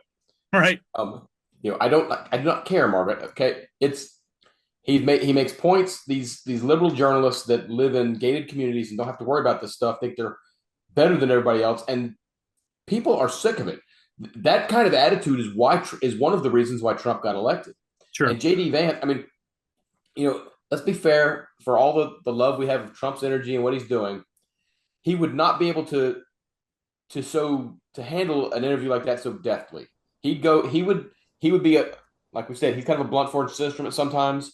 He'd have gone after Margaret Brennan and hammered her and stuff. But JD Vance, he's got that scalpel and he knows how to go in and cut very specific. He's like Jack the Ripper. He knows how to cut very specifically on that stuff. And Vance, one of the things I think that is his role, and I think Trump has given him this role, is he's the for the administration, and because Trump trusts him to be able to go out there and handle the press and their arrogance and their ignorance, and because JD doesn't put up with it the way that a Mike Pence would have, or or a Dick Cheney, or a Bob Dole, or a George W. Bush, or a John McCain. He's not apologetic about anything. He's on point, and he knows how to skewer you with actual facts and with his attitude. I mean, some of the ways he responds to interviews reminds me, and I know this is going to be tooting my own horn, but toot toot. It reminds me of the way that I like to engage sometimes on Facebook. It's just calm, bring some of the stuff to what's going on, let everybody stew in their own juices. And that's what he's doing. And he's turning them into blubbering idiots because they turn into spluttering, and it's great. And, Margaret Brennan has no idea how everybody else has been affected by the immigration crisis. And people are going to side with Vance, hoping to get rid of the criminals, than Margaret Brennan trying to say, well, I'm sure some of these folks are good. No, they came here, many of them came here illegally, and the vetting process from some of these nations was not very good because they didn't have any records on people. We're going to fix that. It illustrates the difference between people, and I do believe a lot of it's genetic and brain structure and stuff like that. I really do, and there's studies that support this. I've studied it between a left mind and a right mind, and I mean politically, not left brain, right brain. Yeah. And it really illustrates the difference in the delusion that a lot of people from the left have. I've always said that a conservative mindset isn't so much about how you get there; it's what the result is. Like Trump is the ultimate ideal of that, because he's redefined what a president is. He's completely redefined what a president is, and this politics will never be the same in this country again. And it's about results. It's about winning. And that's what a conservative mindset is, where the left gets caught up in the details and the feelings. And to say something like, well, we don't know if he was that way or he got radicalized once he's got there. What is the result? What is the end point of this? You have a fucking horrible terrorist, criminal piece of shit. So who cares if he got if he's radicalized while he's here? So Timothy McVeigh wasn't radicalized at birth, and he served in the military, and some shit happened to him somewhere along the way. I mean, we won't get into the McVeigh mindset. I've studied that too, but he lost his fucking mind somewhere along the way. Okay, it ended up killing a lot of Americans, and he was homegrown. So who cares? What is the end point in all this? What is the result? How are we going to get there? It's important to a certain extent, of course, but results, meritocracy, results-oriented, pragmatism, that's what defines the right as opposed to the left, where she would even say something that fucking insulting and stupid. Yeah, well, here's something else. I agree with you. Trump is redefining the presidency. We'll see if that lasts. What Trump has really redefined has been the Republican Party. Yeah. Because George W. Bush, John McCain, while they might occasionally jab back a little bit, they kind of jab back in a country club, gentlemanly way, and don't want to be too mean to the press. And I think the press is still in shock that there's an entire cadre of Republicans, from Trump to Vance to DeSantis to Kash Patel to Pete Hegseth, to all these people who are no longer just going to sit there and be playing by the Marquis de Queensberry rules. And Trump has given them permission to be like, okay, you're going to be nasty. We'll see how nasty I can be. Well, they're not taking it anymore. They're not spluttering. One of the best additions to CNN has been Scott Jennings, who is absolutely not. Usually, you get the token Republican on there, who from Joe Scarborough to Michael Steele. They're on MSNBC. But you had Pat Toomey. I think it was Rick Santorum. Right. There were a couple of others on CNN that were the token Republicans, and they were kind of there to take the abuse. And Scott Jennings doesn't. Vance doesn't. This entire Republican cadre is like, nope, we're done with that. Y'all are going to be assholes. We'll show you how big an asshole we can be, and we'll be right, because you're guided by your emotion, and we can twist that emotion into knots, whether you like it or not. Like Yamamoto said in World War II, we've awoken a sleeping giant when they attack the United States. Yep. That is always what I've thought about conservative movements in the United States. I mean, Trump himself tweeted out, X'd out, whatever you call it. They still call it tweeting. FAFO. Oh, yeah. Columbia, fuck around and find out. He actually tweeted that. Yeah, and he put the picture of himself in the gangster hat and the trench coat on. Fucking amazing. And just to let everybody know, Fuck Around and Find Out was definitely an originated by good old redneck America. That's something that I've heard where I grew up all the time. Fuck around and find out. I mean, that's a warning. And guess what? The press hasn't had to worry about that, but they've fucked around for a long time, and now they're finding out, and they're just astonished. And of course, oh, they're mean, they're horrible, they're no, actually, I hate to tell you this, left, but you're not the good guys. We're the good guys. We're the Yeah. ones sticking up for traditional American values and a whole bunch of other stuff. And to see Vance just, and Vance was having none of it. He's a very, very polite guy most of the time. He's a polite Southern gentleman and an educated polite Southern gentleman, but he's definitely comes across that way. But he was just having none of that, and you could tell he's fired up about this. And it's like, no, Yeah. I don't care, Margaret. I mean, that was just like punching her in the face, and she still didn't even. She's like, She was stunned when he said that. And right. look, Vance is like, look, I'm not going to be moralized to people by people whose morals are perverted. It's like Bondi's confirmation hearing where she went after Adam Schiff and a couple other guys. Oh, I know. And she's like, no, you're not gonna intimidate me. No, That was fuck gold. that. Yeah, it was. It was badass. I watched a little bit of the Kash Patel hearing today, and I wish he would have taken a more.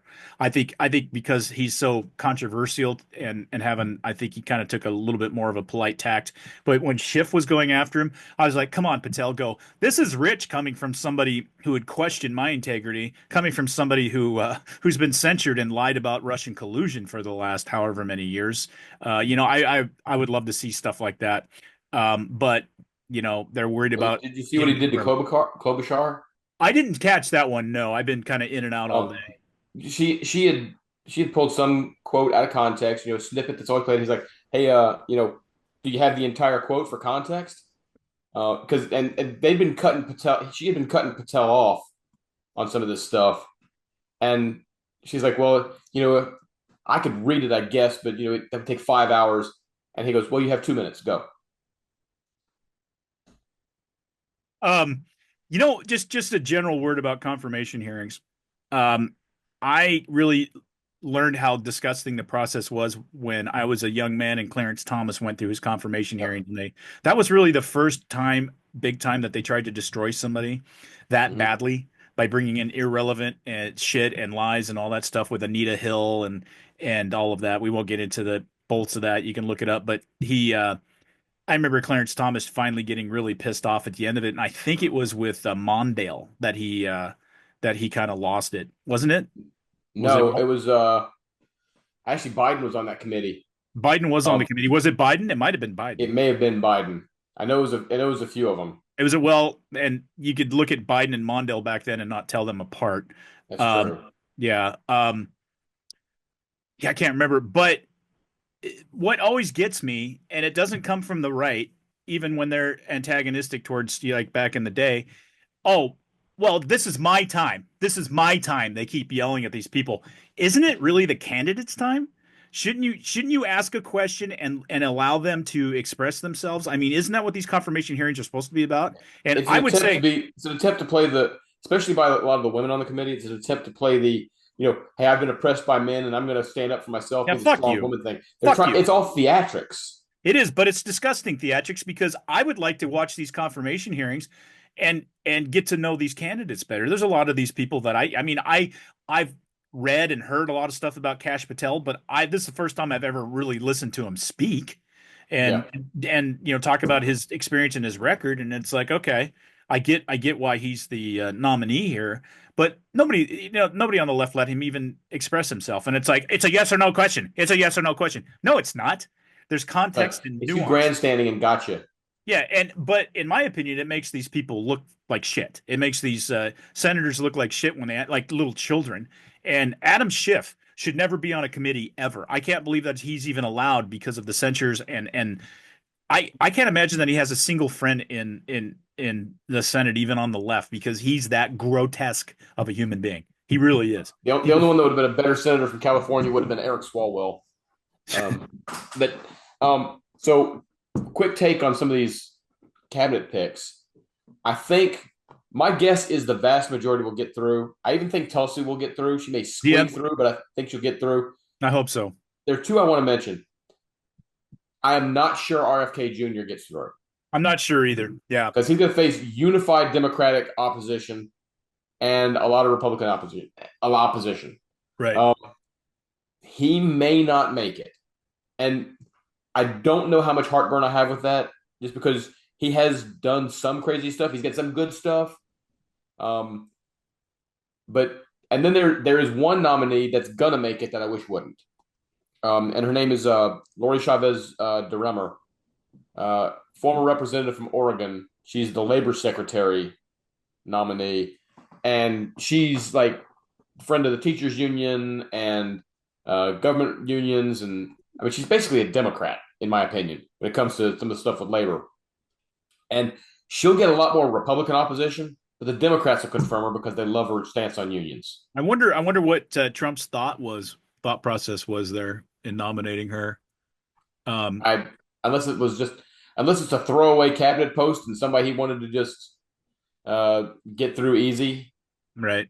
I don't know. I mean, because she'll get, 35 or 40 Republican votes probably. She won't get unanimous Republican votes. I don't even know if she'll get over 40, but she'll get. Yeah, I know a little bit about her. You sounds like you've researched her a lot more than I have. I know a little bit about her, but Randy Weingarten, head of the American Teachers Federation, loves her. Horrible human being, Randy Weingarten. I can't believe that she even exists, much less being in charge of that. She's fucking terrible. A lot of the travesty that happened to kids during COVID was Randy Weingarten. And the fact that she thinks DeRemer would be a good labor secretary should raise red flags. I wonder. Everywhere. The only thing I can say about that is she serves at the pleasure of the president, and she can't do anything without his specific guidance and approval. So I don't know. Maybe it's his way of linking in a little bit better with the union folks. It's a union payback. It's the Teamsters from the Teamsters. Kind of pseudo supported him, and it's a cop to them. That's all it is. That's what I'm thinking too, because the Teamsters came out and supported, which was a shock to the nation that the Teamsters president came out and was pro-Trump. Okay, we're getting long on the tooth already, brother. Believe it or not, it seems like we've been on for like 15 minutes, but to our pod listeners, it seems like 30 years. I'm sure. So. No, it doesn't. You guys love us. I get so much good feedback from you guys. I get no feedback because nobody loves me. When's the next pod? Hurry up. I can't believe you guys haven't laid down a pod. Okay, speaking of confirmation hearings, this gives me an opportunity to make fun of somebody that I abso-fucking-lutely despise. Here we go. You have started a group called the Children's Health Defense. You're the originator. Right now, as I understand it, on their website, they are selling what's called onesies. These are little things, clothing for babies. One of them is titled Unfaxed, Unafraid. Next one, and they're sold for $26 a piece, by the way.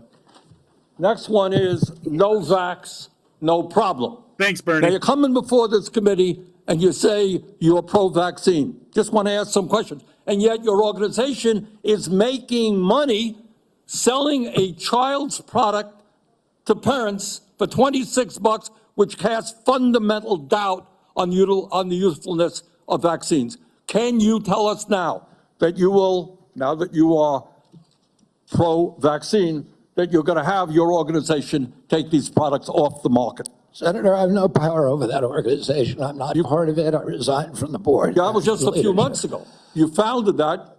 You certainly have power. You can make that call. Are you supportive of this?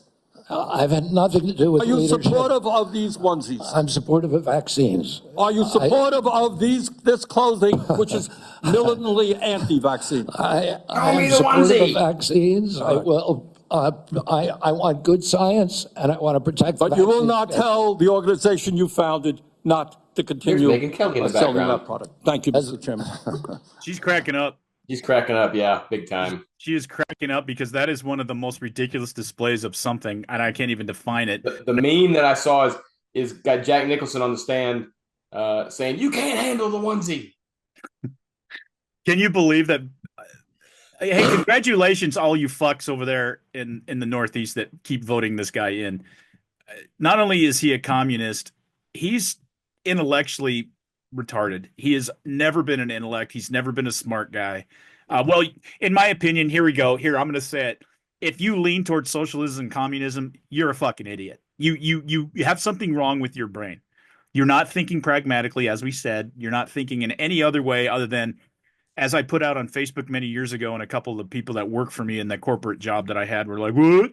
I'm like, "You're either a shitty American, you're lazy, or you're fucking retarded if you vote socialist." And I put that on Facebook back in the day, and I offended a lot of people. But it's true. You're just lazy. You're just lazy. You're. It's like people who want to play the race card and do or the gender card or do identity politics. What you're telling me is that you're insecure with yourself. And so you need to identify yourself as a victim. That's what you're telling me. Because in this country, you have all the opportunity. Matter of fact, as a woman or a minority or LGBTQ, you have more opportunity in this country in a lot of ways than, white guys, middle-aged white guys like you and I, Russ. Yeah. Did you see the other exchange between RFK Jr. and Bernie? I did. Remind me. The one with the pharma money? Yes. I was digging for that one and I couldn't find a good clip of it. So, I saw it today when RFK Jr. nailed Bernie Sanders for how much money he took from pharmaceutical companies, and Bernie, first of all, straight out lied and said he didn't take any. And RFK Jr. was like, "We got the numbers right here. It's public disclosure." And Bernie lost his mind. Oh no! It was hysterical to see Bernie Sanders back on his heels like that. Do you ever watch the I'm going to do a plug for it because it's a thing that I watch when I get tears in my eyes. I laugh so hard. Bad lip reading on YouTube. You've ever watched it? Yeah. They do a lot of Star Wars stuff on there, which is pretty funny, like classic Star Wars stuff. Yeah, I think that's most of what I've seen. It's a lot of stuff from the NFL. A lot of NFL, a lot of movies. There's the Walking Dead one where Carl Papa, he does like a hip hop thing. I haven't seen that one. When his dad is really sick for like a month and he's trying to nurse him back to health in that house. Carl Papa, dirty do. You got to see that one. That one, I'll check it out. My brother is a huge fan of The Walking Dead. When he and I used to hang out, and I played that for him, and he was laughing so hard he was on the ground on his hands and knees trying to catch his breath. But there's a really good Bernie Sanders one, and every time he talks, I can't not get it out of my head because he's talking. And bad lip reading, folks, is they take these and it's brilliant, and they do voiceover, and it's completely ridiculous and nonsensical, and it comes close to matching with the way it really does. It's not very often you can see kind of they come up with words that match the lips. And I remember Bernie was like, "Oh, and by the way, who cooked the pork chops?" And then, every time I see him, I think, "Who cooked the pork chops?" Anyway, and that's funny too because he's a really terrible Jew. One of the worst Jews in history, as far as how he behaves as compared to calling himself a Jew. Anyway, it's weird to have a pro-Palestinian Jew. That's a strange thing.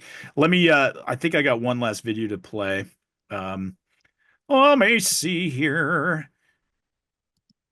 Good production value as always. Okay, yeah, you mentioned this earlier, so I just want to play this. Ole, ole, ole, ole, ole, ole, ole, ole. Feeling hot, hot, hot. Feeling hot, hot, hot. Today, I'm hoping all of us will be a beacon of freedom, of light, and of hope. That when people look at us, they don't just see people who are there in a time of crisis or conflict, but we're also people that bring a smile to people's faces and remind them what America is about. You're on the front lines many times, but you're also sometimes the last ones in to help pick up the pieces. And you see people on their very worst days. But that is a presence that you can bring that will bring them comfort and stability in a time when their whole world seems to be shaken. Now, I grew up as a farmer and a rancher. I told this story to a few people the first day that I came into the office, that I grew up with a dad who was a cowboy. And he was much like you would picture John Wayne was in his Westerns. He lived hard and fast, and When he sent us off to school, we obviously lived in the country. We had to drive. He said, drive fast and take chances. So there's not a lot of people that have dads like that. But he also told us every day to get out of bed because more people die in bed than anywhere else. And so we knew that when we got up, we got to work and we worked together as a family. But that also taught me a lot about how you need to live your example, and an example in front of the people that you lead of what you want them to do, but they also could respect you in the process of being in front of that organization. The one story I'll tell you, and I shared it with Kari the other day about my dad, was I remember one time I was building fence with him when I was about 10 years old. And we were building fence, stretching wires, and out there putting up about 1.5 miles of this fence. And he turned to me and he said, Kristi, where's the post maul? Which is the post pounder that you pound the posts in with. And I turned to him and I said, it's in the truck. And he said, go get it. So with my dad, you ran everywhere you went. I turned and ran to the truck, grabbed the post maul, brought it back to him, handed it to him. And as I handed it to him, he said, you should know what I need before I know what I need. And I remember being a 10-year-old girl thinking, how am I ever going to know what he needs before he knows what he needs? But what he was doing was teaching us to think ahead and to think 3 steps ahead of what he needed and have it ready and prepared for him so he could be more efficient, he could get more work done, and we could do a better job. That he should never have to wait for the next tool or piece of equipment that he was asking for, that I should have already figured it out and had it waiting for him. That is what our job is as well here at the Department of Homeland Security. Now that was a long clip, 2 minutes and 30 seconds, but I had to cut that down from the 57-minute clip that I wanted to show, and that I have in my personal collection. Okay, first of all, Coop, are your pants still on? Let's why do you think I only film from here up? It's like those behind the scenes deal where you see the guys like sportscasters and stuff like that analyzing the game, and then occasionally something will slip on the internet where you see they're wearing like gym shorts and then they're just wearing like the suit and tie up here. It's what's kind of funny about that is I could tell that exact same story about how I grew up. Exactly. I mean, growing up on a farm with a dad who knew how to do everything. Only the difference is when you run into the garage to find his carpenter square and you come out and saying, where did you put it? I can't find it. And then he throws a hammer at you. So that was the difference. That was the difference between my dad and her dad, because that literally happened. Pretty impressive. And I love her picture of her in body armor actually going on these ice raids.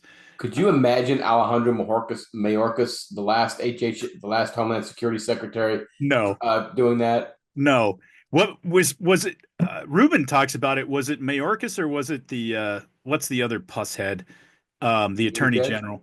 Huh? Oh, Merrick Garland? Yeah, I think it was Merrick Garland when all this shit was going down that he was like in a haberdashery in Manhattan shopping. Shocking. Right, or like the LA mayor being in like, where was she, Zimbabwe or some shit? Ghana, thank you. I wasn't trying to be funny, I just didn't remember when the wildfires were torching off. And she wouldn't even have come back, I don't think, if it wouldn't have been for the press like giving her actually. Oh no, she was all out there having wine with her buddies in Africa after promising she would never foreign travel if she was elected mayor, by the way. So anyway, just kind of a little compendium of the cabinet. There's a lot going on right now. Most of my attention is kind of watching these confirmation hearings. Like you said, I agree with you on the one cabinet pick. Everybody else, I definitely see an upside. What I love about RFK in particular is his idea about making children and the country healthy again. I like the joke that he cracked during the confirmation hearing of his, where he's like, I'm not going to get rid of anything. He's like, my boss loves Big Macs and Diet Coke. He loves McDonald's, and everybody will still be able to get, but I think when it comes to health, the country's health, he's exactly right. I think his priority's in the right place. We've needed that forever. We had a chance during COVID to really look into that we are the most unhealthy Western country by far and away. And why is that? And look into that. And we missed the boat during COVID. So this is I really hope he gets confirmed, because I think there's going to be huge changes. He's a disruptor. First of all, he's not going to get a single Democrat vote. No, they hate him. They hate him. And the question is, can he get enough Republican votes? Because there's some folks that are, he is not a down the line kind of conservative guy. Not even close. I mean, yeah, his stances on abortion and some of the other stuff that he's come out with, he's pretty And left. some people might use that as an excuse to vote against him.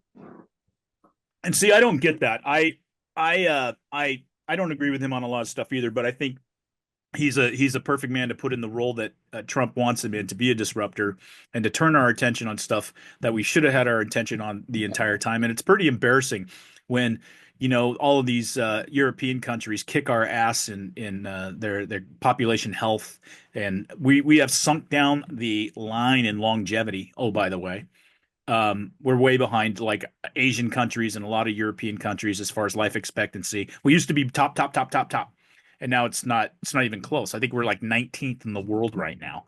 So it's nuts. Here's something I would not be surprised if it happens. Let's say that RFK Jr. Does not win confirmation. Trump might keep that post open until Congress adjourns and use a recess appointment. It's possible.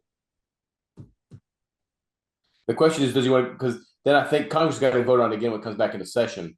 And does he want to risk getting rejected twice? I don't know. Yeah, no, I don't know about that either. That thought did cross my head briefly. I don't know. I think he was a good pick in a lot of ways. I like the guy. I find him very fascinating. He sounds like he smoked 4 packs a day for 40 years. I know. That's actually he's got that disease. Yeah, I know. Yeah. But it's just the way it sounds. Yeah. It is tough because I wish he had a more robust voice, because he looks like, I mean, the guy's a stud.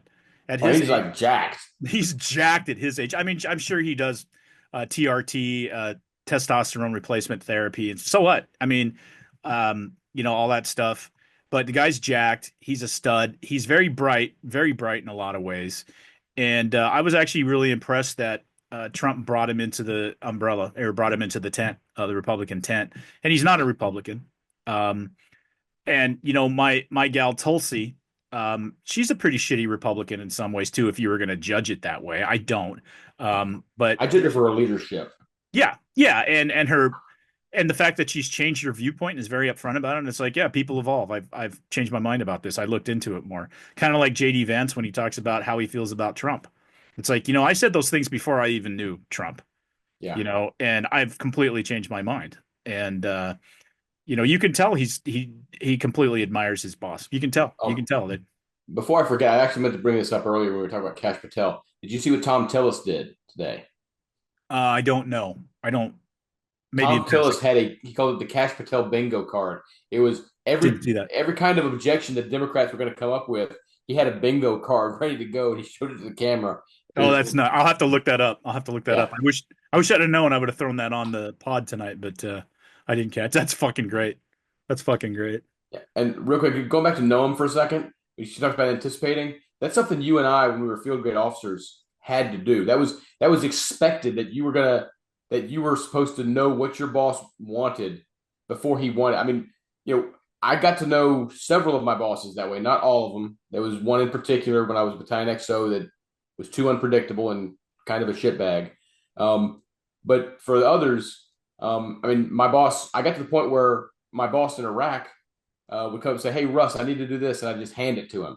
He'd be like, "Oh, saw." That was how he always responded. "Oh, saw. You seeing what I've got in advance." Right. So that's what you're supposed to do as an officer in the Army, especially as a field grade. It's a skill you learn. So it's something that you got to develop, and something that helps smooth things over.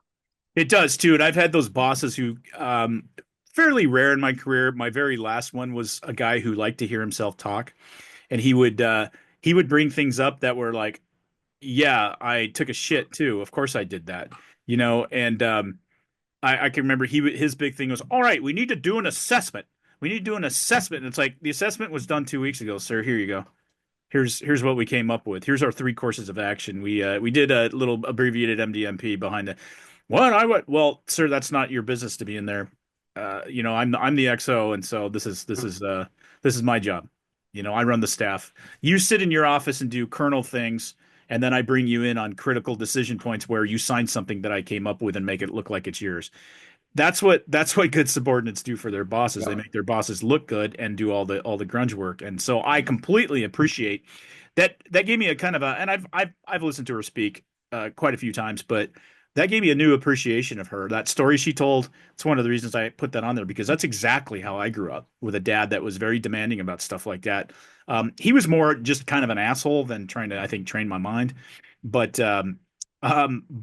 it certainly did, with my mom being the intellect and him being that guy, the practical problem solver. That was a good way to grow up with those two. My mom being the soft, what like the ninjas, they have the hard master and the soft master.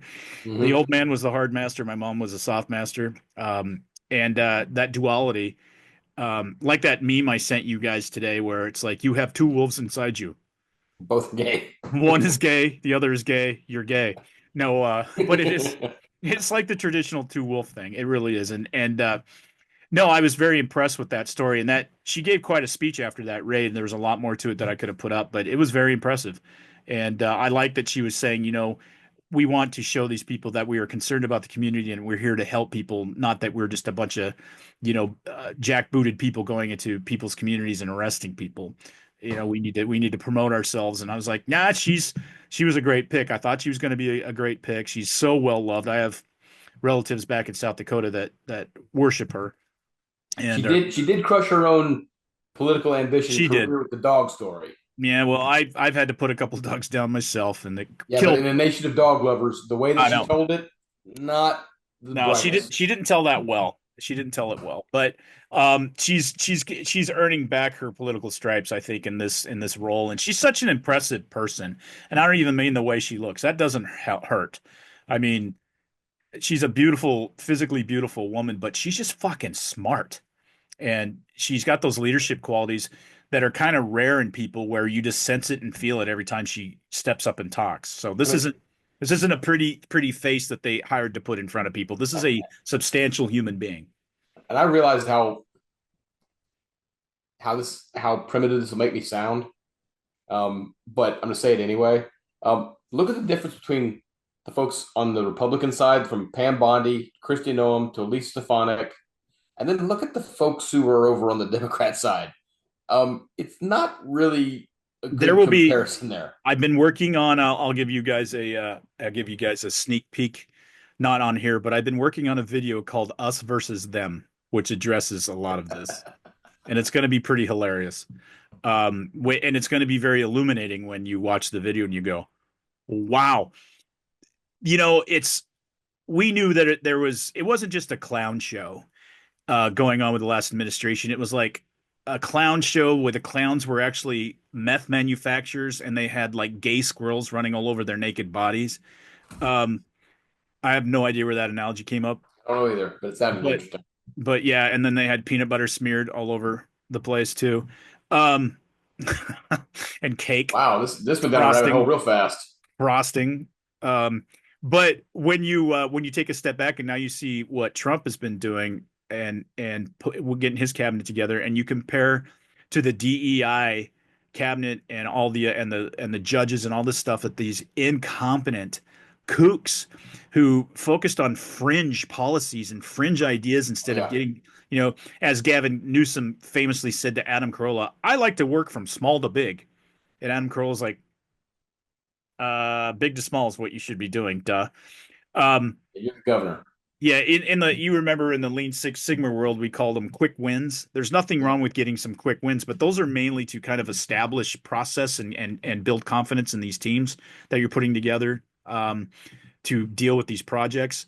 Quick wins are great, but the focus is big to small. Of course it's big to small. Well, and you get the quick win so that you can gain the confidence of others. Right. And they know that you're going to get other wins. Right. And quick wins don't mean that you go with complete fringe ideals that 80% of Americans are against, like the trans issue and the immigration open border and stuff like that. That's not what we mean by quick wins, by the way. Low hanging fruit is also a way to say that. Yeah, Stephen A. Smith, going back to his appearance on Mar, he was up there and he was blasting Ro Khanna. He's like, hey, look, the American people looked at Donald Trump and said, this is a guy who's been impeached twice, convicted of 34 felony counts, and he's still closer to normal than you are. Mm-hmm. And you would somebody who's introspective would think about that and figure, okay, why am I so far out of the mainstream? But I don't think the Democrats are capable of that because they honest to God, think they are smarter than everybody else. And it's just if you peons appreciated their brilliance, then everything would be wonderful. It goes back to, I honestly believe this. And I remember many years ago, there was a book that came out that talked about structural differences, or an article. It wasn't a book. It was a paper done by some social scientists and some very prominent ones in the fields of psychiatry, psychology, politics. It was an interesting paper. I'll have to look for it and send you the link. I don't know if it's behind an academic firewall or not. I can't remember, but the gist of it was that they have done studies where they can prove that there are physical differences in people, like I mentioned earlier in the pod, people that are left and people that are right, and in their politics and their cultural aspects. There are physical differences in the brain. And if you think about it, and I know it's easy to talk in an echo chamber and stuff like that, but to be so far removed from pragmatism and practicality and logic, and honestly, it's delusional. And I know it is delusional. At minimum, it's delusional. I've seen a lot of stuff online by even people in the Democratic Party saying that, the Democratic Party not only has it's lost its way, they don't live in our reality. They don't live in reality. And it's true. It's easy to lose that, like Hollywood celebrities. It's easy to lose your grasp on reality when you're in a protected class and you never have to do stuff like you and I had to do. I grew up very terrible. I grew up hard, really hard. And that shaped the way I look at everything the rest of my life. And I don't think Joe Scarborough grew up the way I did. I don't think that Joy Behar grew up the way I did. It makes you into a practical person very, very quickly.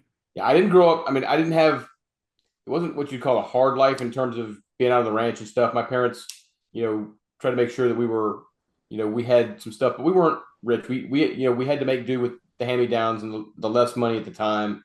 And as I'm sure I've told before, I was horribly picked on as a kid, so that did toughen you up. A lot of folks who had that mindset don't get it. Have you ever heard of a guy named Roy Teixeira? Yes. Okay, he wrote an interesting article in the Liberal Patriot that I read. I want to say it was today, talking about it's not just about campaign and the elections; it's about governance. He pointed out that in California, the 10 most blue counties in California were the ones that shifted the most votes towards Donald Trump. And these are the ones that live under Democrat governance. This is the Democratic ideal. And they're recognizing this shit don't work. And if Democrats don't start to figure that out, then they're going to become a permanent minority party. I don't know if you saw the Cal exit thing that may make the ballot in California in 2028 or 2027. Have you seen that? I have. Yeah. For those who don't know, it's a referendum, so California can study secession. It failed horribly last time. One hopes it fails this time. But I'm of two minds on this. First of all, if California did leave the union for somehow, Democrats would never win another election again. They'd lose too many electoral votes. They'd never win another national election ever. But the second thing is, maybe we disagree on this, but we settled this debate pretty bloodily back in 1865.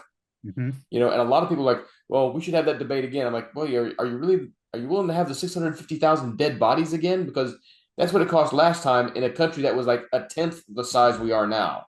So think about that. Can you imagine? And I did a mental exercise on this the other day, and because of what you're talking about, kind of sparked the thing in my head. Can you imagine how beneficial California would be to this country if there were more pragmatic, right-leaning people who were in charge in key positions in California? The way it used to be during California. If it was still Reagan or Pete Wilson in charge, oh yeah. Yeah, and getting rid of these George Soros-backed DAs and mayors and all that. Karen Bass, how could you even look at that woman? And I'm sorry, sometimes a book can be judged by its cover. It often can. I'd say often more than not. And you look at her and go, she just exudes incompetence. Yeah. She looks like a cartoon. She literally looks like something out of that comic strip Boondocks. That's what she looks like. And it's fucking nuts, man. Unfortunately, it just like with the Joe Biden presidency, with these fires that it takes. It's like an addict. It takes hitting rock bottom before you're willing to do what's necessary to bring yourself back up.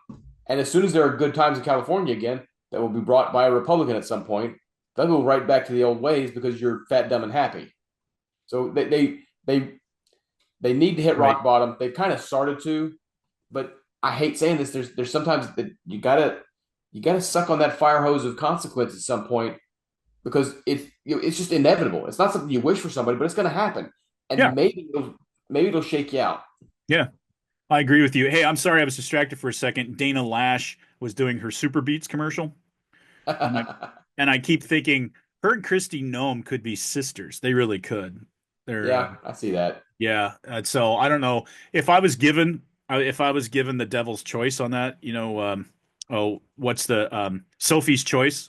I should say on that. I'm not sure which way I'd go. I'm just gonna be just telling you. Yeah, it'd be a hard one. Hands, put them together. Yeah, I was gonna say abundance. I mean, I'm a 6'3", 250-pound man, plenty to go around. All right. I think I'm going to wrap it. I think we can wrap it up and get into our last little get this off on a humorous foot. Hopefully, you got anything you want to add before we shut her down for the bit? No, I thought you mentioned something on my Facebook page about something cultural we could have talked about, but I don't remember what it was. Oh, we'll pick that up for the next one. I also like the idea. I won't say anything on this podcast for perhaps a monthly podcast we can do with a couple of our friends from Endless Ranters.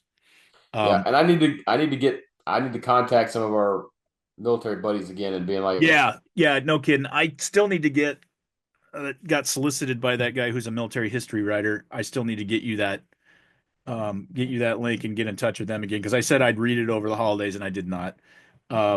I kind of forgot, to be honest with you. So we might have a guest on the pod here in the next month or so. I mean, next week we get into Patrick Mahomes and if you breathe on him wrong, how he gets a rough. I've been putting out some memes on that. Pretty funny shit. It's what was the one about his wife Brittany, who she's standing right next to him. She can only stand next to him because if you touch him, it's a foul. Touch him, it's right. It's a penalty. That's right. Okay, let's. I'll have to look that up because. Yeah, there was something I said we can.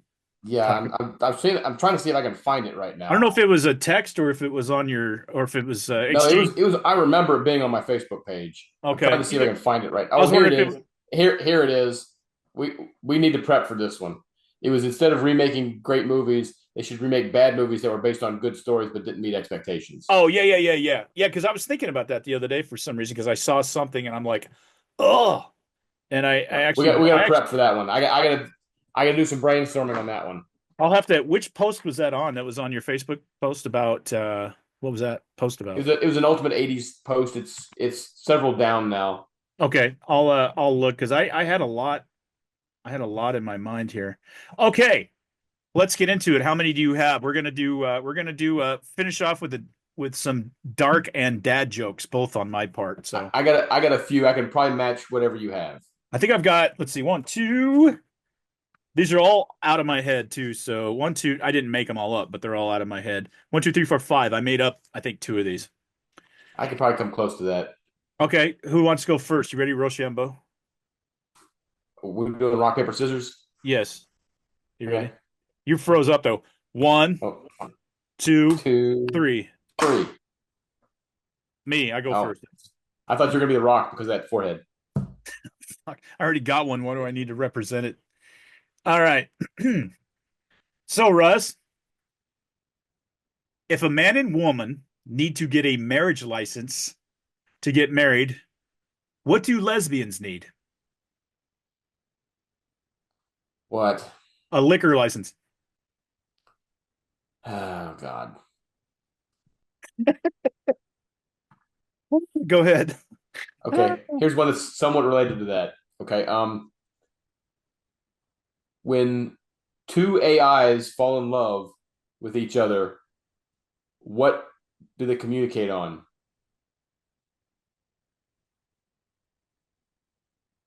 Seems like this should be obvious, but I don't know. Chat LGBT.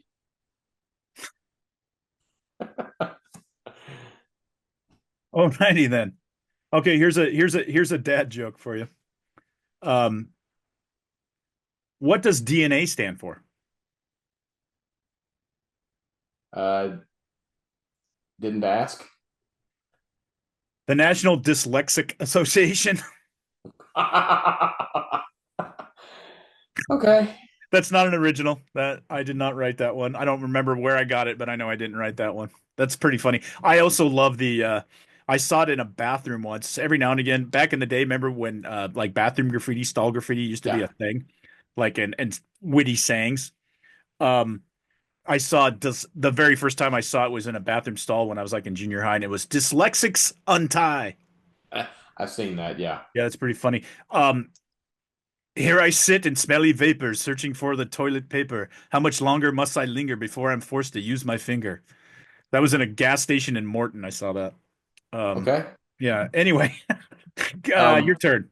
Okay, so along that line, what do you call an artist who has an anal fetish?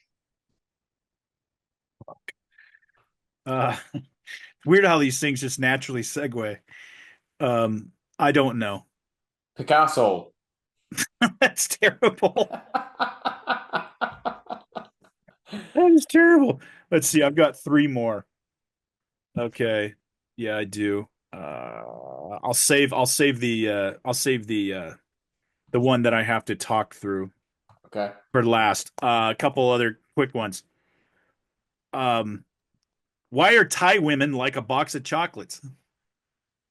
Because you never know what you're going to get. You never know which one has nuts. Oh. It would be something like that. Pretty close. Yeah. All right. Go. That was racist, but I don't care. All right. So, what did Cinderella say once she got to the ball? I don't know.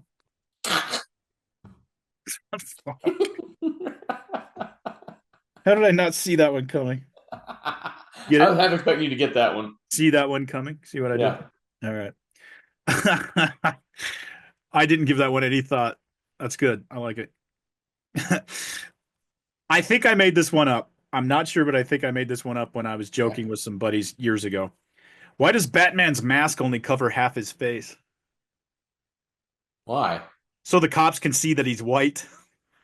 Oh my God. Oh my God, that's awful. It's one of my favorites. I think I made that one up. I'm pretty sure I did. Okay, so I'll use this as the last one so that your talking joke could be the finale. Okay, so why was Boy George banned from the lizard enclosure at the zoo?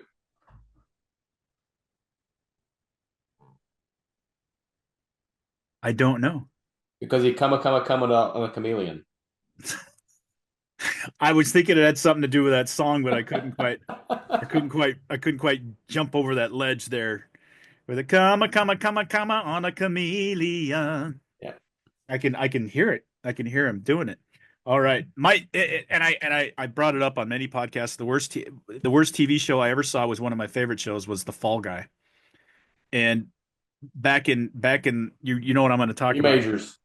Yeah, Lee Majors, one of my favorite shows of all time. And oh, by the way, the movie with Ryan, what's his face, Gosling, and Emily Blunt is delightful. It is a delightful movie. It has nothing to do with the series really, other than he gets stuck doing a bounty hunter thing and he's a stuntman. But it's a delightful movie. That it didn't do well at the box office, and I was like, what the fuck? This is the most entertaining movie I've seen in years. Just flat out entertainment. Let's see, where was I? The plot of the show was that they were going to a concert, and I think they were like looking for a fugitive or something like that, and then they ended up like, so it was supposed to be what was like the name of the country singer was like George Boy, and then the jet comes in and down the ramp because Boy George from Culture Club. That was the whole plot of the movie, is like they got the names transposed. And so it was Boy George who did a cameo on The Fall Guy. And that's when I realized, like when I was like 12 years old or whatever it was, watching my favorite show, that and the A-Team, and those terribly produced. He did the cameo on the A-Team too. Yeah, the Stephen J. Cannell. Remember when he was writing every single show that was ever on there for a while? And I was like, okay, TV sucks. TV's terrible. It's really bad. I'm growing up in the worst period of TV history. You couldn't do like Blasphemy. you couldn't do like All in the Family anymore because we were starting to get into the politically correct years and it was like, yeah, well, that was blasphemy. Okay. It's like just real quick on that. I was watching some of these movie reactors on YouTube, right? And one of them was reacting to the Karate Kid, and the person was like, "I hope." It was Karate Kid Part 2 when he has to fight to the death. He's like, "I hope he doesn't die in this one." And I'm like, "It's the '80s. Everything was about the happy ending in the '80s. It really was. It didn't get dark until like the mid to late '90s. But in the '80s, you knew the good guy was going to win. You could go to a movie and count on that."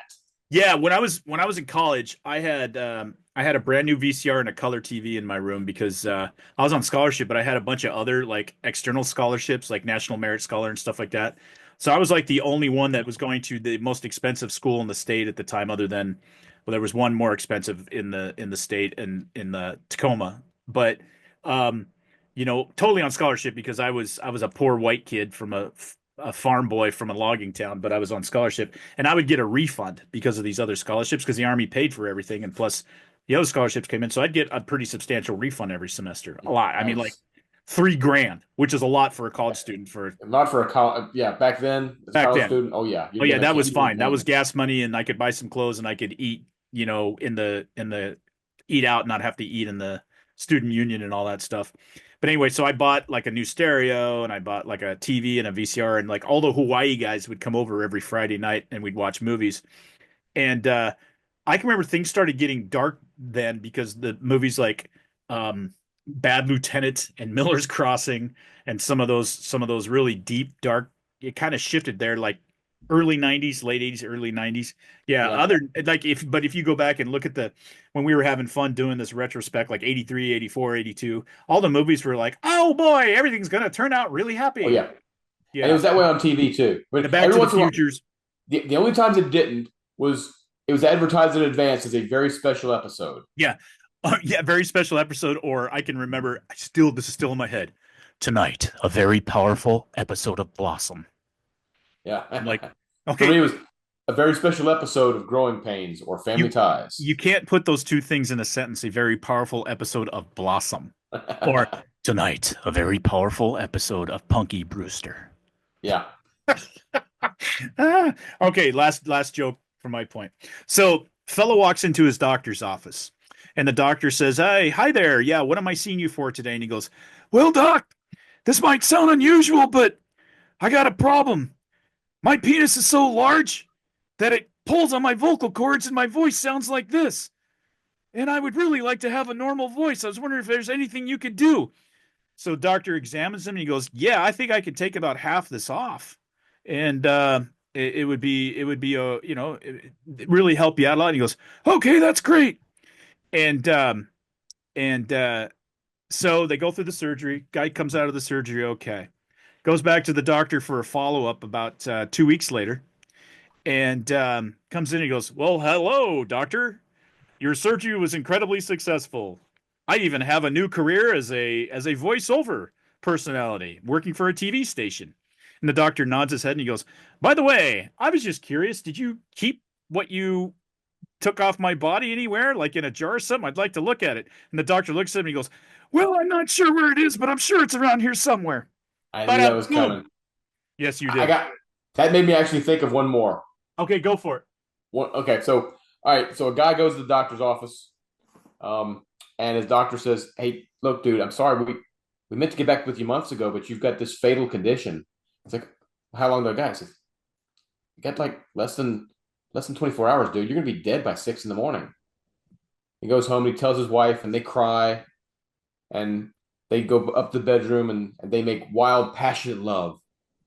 Then they fall asleep at like 10 o'clock, and he wakes up at midnight and says, "Honey, I can't go on without you. So, can we have sex again?" And they have sex again, and it's just wild and passionate.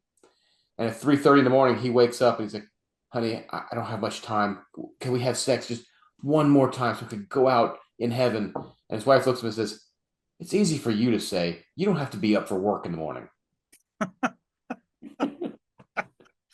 And with that, after we sign off, just wait one. I just have one quick production thing to go over with you. Okay. A post production meeting. We're gonna have a meeting to you were talking about your meetings at your job. I love meetings. They suck. We used to joke. I remember there were so many meetings in one unit and I was in. It's like, oh, is this the meeting to discuss all the meetings we're gonna have? Is this the meeting? I actually had one of those in Korea. Oh, I have had them in the Army with those stupid bosses that we talk about that like to hear themselves talk and corral. It's like, can I go do my? I get like physically, it's really weird. I get this feeling of when I get restrained, I have like fucking like Hulk anxiety. Yeah, same here. And it doesn't matter. I mean, if it's physically, once I get out of it, I might kill you if you try to restrain me. Unfortunately, I've been restrained by authorities before, and you kind of just have to let that go. But not that I didn't fight. I did. That's why the authorities kept restraining him. I can remember like people who have no sense of decorum or any self-awareness when they'll sit there and they'll keep you captive talking about shit that you don't care about for hours sometimes. And it's like I get so freaking like I can feel my skin wanting to peel off my body. I'm the same way. Oh God, I hate it. And I can remember feeling that way a couple times in meetings, and you get those people that just I'm like, do you not fucking understand what you're doing to me here? I'm actually fantasizing about all the different ways I'm going to kill you. I really am. I'm fantasizing about it. I'm going to throw you through that wall, and then I'm going to, and then there's the thoughts, and then I can't even focus on what they're trying to say, or, oh God, I hate that. So two things real quick on the meetings thing. One, when I was in Iraq, I had a motivational poster on my desk in the Division Operations Center. It had a picture of a dagger, and underneath it just said, Rome didn't conquer an empire by having meetings. They did it by killing every single person that stood in their way. Yeah. Second, you talked about meetings. Lectures are similar. When I was at the Commanding General Staff College, I'll never forget this. It was a Friday afternoon at like 3 p.m. Never a good time to have a room full of cynical field grade majors. God, no. And we had a lieutenant general up there who we thought was going to talk about the integration of special forces and conventional forces in Iraq and how we coordinated certain raids and things. Instead, it was a big, here's why SOF is awesome and here's why the conventional army sucks. It was a 3-star general, never forget, Lieutenant General Fredovich. And about 45 minutes into his talk, he took a breath before he was going to say his next thing. And the entire auditorium burst into spontaneous applause, and so he just stopped and looked at us and with that, I'm going to leave, and just walked off the stage. And so we all got called in on Monday morning to sit in the auditorium again while the commandant kind of lectured us about, all right, guys, I know we did not mean to clap the 3-star general off the stage. I know we all know his talk is going to be an hour. We have to have some decorum, but it's hysterical. I love telling that story to just about anybody who doesn't know, how long meetings go. My rule for meetings when I was in charge, or if I was the executive officer, which I was, I think 3 times in my career, I was an XO at the company, battalion, and brigade level. So that's a lot of experience being a chief of staff. It's a good job. Actually, I've always enjoyed that job because you're actually the one pulling the strings. And the commander just, like we said, commander just signs shit. If you're good at your job, commanders are like, cool. And I was that way with my XOs too. I always was blessed with the XOs I had working for me. But so was I. My meetings, 10 o'clock on Tuesdays. So people get back in the office on Mondays. They could do their shit, get their shit together. 10 o'clock meant that people could do their last minute scrubs with PowerPoint slides or whatever whatever data they needed. I hated 9 o'clock meetings. That means you had to come in before that. Right. And so, no, 10 o'clock was right about perfect at 10 or 11. And then that way you come up against lunch, and lunch is sacred. So I knew the meetings would not go any longer than an hour and a half. They just would not, no matter what, because I was, all right, it's 11:30, get the fuck out of here.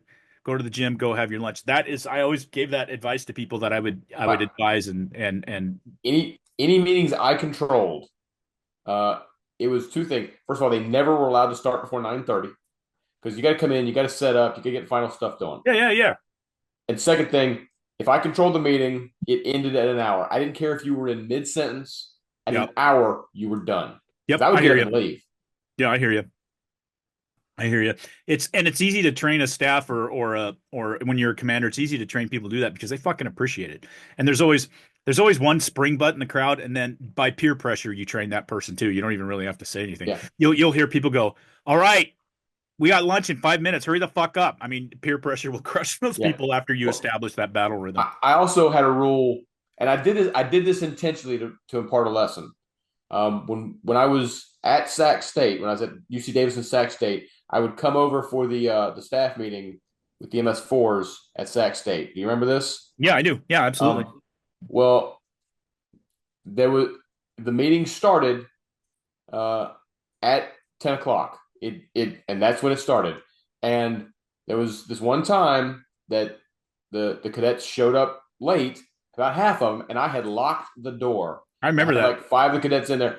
And I remember, our poor buddy Chris, who was in charge over there, was like, "Sir, can you open the door?" I'm like, "Nope, we're gonna have the meeting here." And it taught a hell of a lesson. People did not show up late to meetings after that. No. Yeah, no, I threw a couple of tantrums.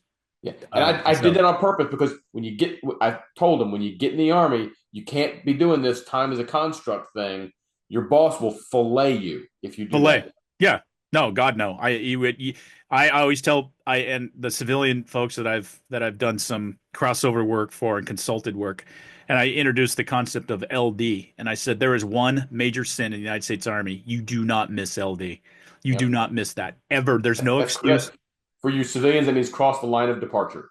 Right.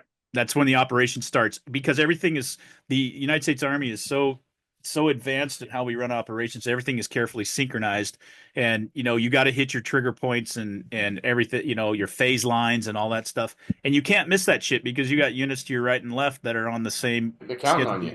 Yeah, they're counting on you. So anyway, we'll end with that piece of advice for our podcast listeners out there. I mean, it's going to come in really handy with the listeners that I brought in that are going to be like doing pull tabs and playing fucking pool at some shitty dive bar here. So anyway, hey, there's no shame in that. God knows I grew up doing that shit myself. All right. So yeah, wait one just after this. I got a production meeting I need to meet with you on. No, it's not a production meeting. Just a real quick thing to go over, and then we will behind the scenes look at the pod here as I'm talking. We will definitely. We're going to have a ton to talk about next week. I'm being a little bit smarter in how I produce this rather than waiting for Wednesday night to look for shit. As I see it during the week, I'm pulling stuff down, and if it's still relevant, I'm putting it up. That's why some of the stuff is a little dated, but I think it's important. I think some of it's funny, but it also leads to some very important stuff we need to talk about. So, and people are always willing to give us feedback on what they want. I put a post out on Two Grumpy Bastards every time prior to potting and saying, "Hey, anything you want us to talk about?" There's so much. I think people are kind of overwhelmed. They're like, we'll see what the bastards have to say about stuff. All right. Well, this is Big Coop up in the Pacific Northwest. That is Russ from the wilds of Tennessee. And thank you for listening. Two Grumpy Bastards merchandise.com is where you can help us. And there's a great, I think one of our best designs yet. The Earth design that I put out this week. I ordered one for myself already. I need to do that for me. That's a good t-shirt. I like that one. And remember, everybody out there, we're living in the golden age, but we are still in the fight. We're still in a fist fight. The folks on the left have told us that they're doubling down on everything. They haven't learned their lesson. So we're still in a fist fight. You got to keep the faith.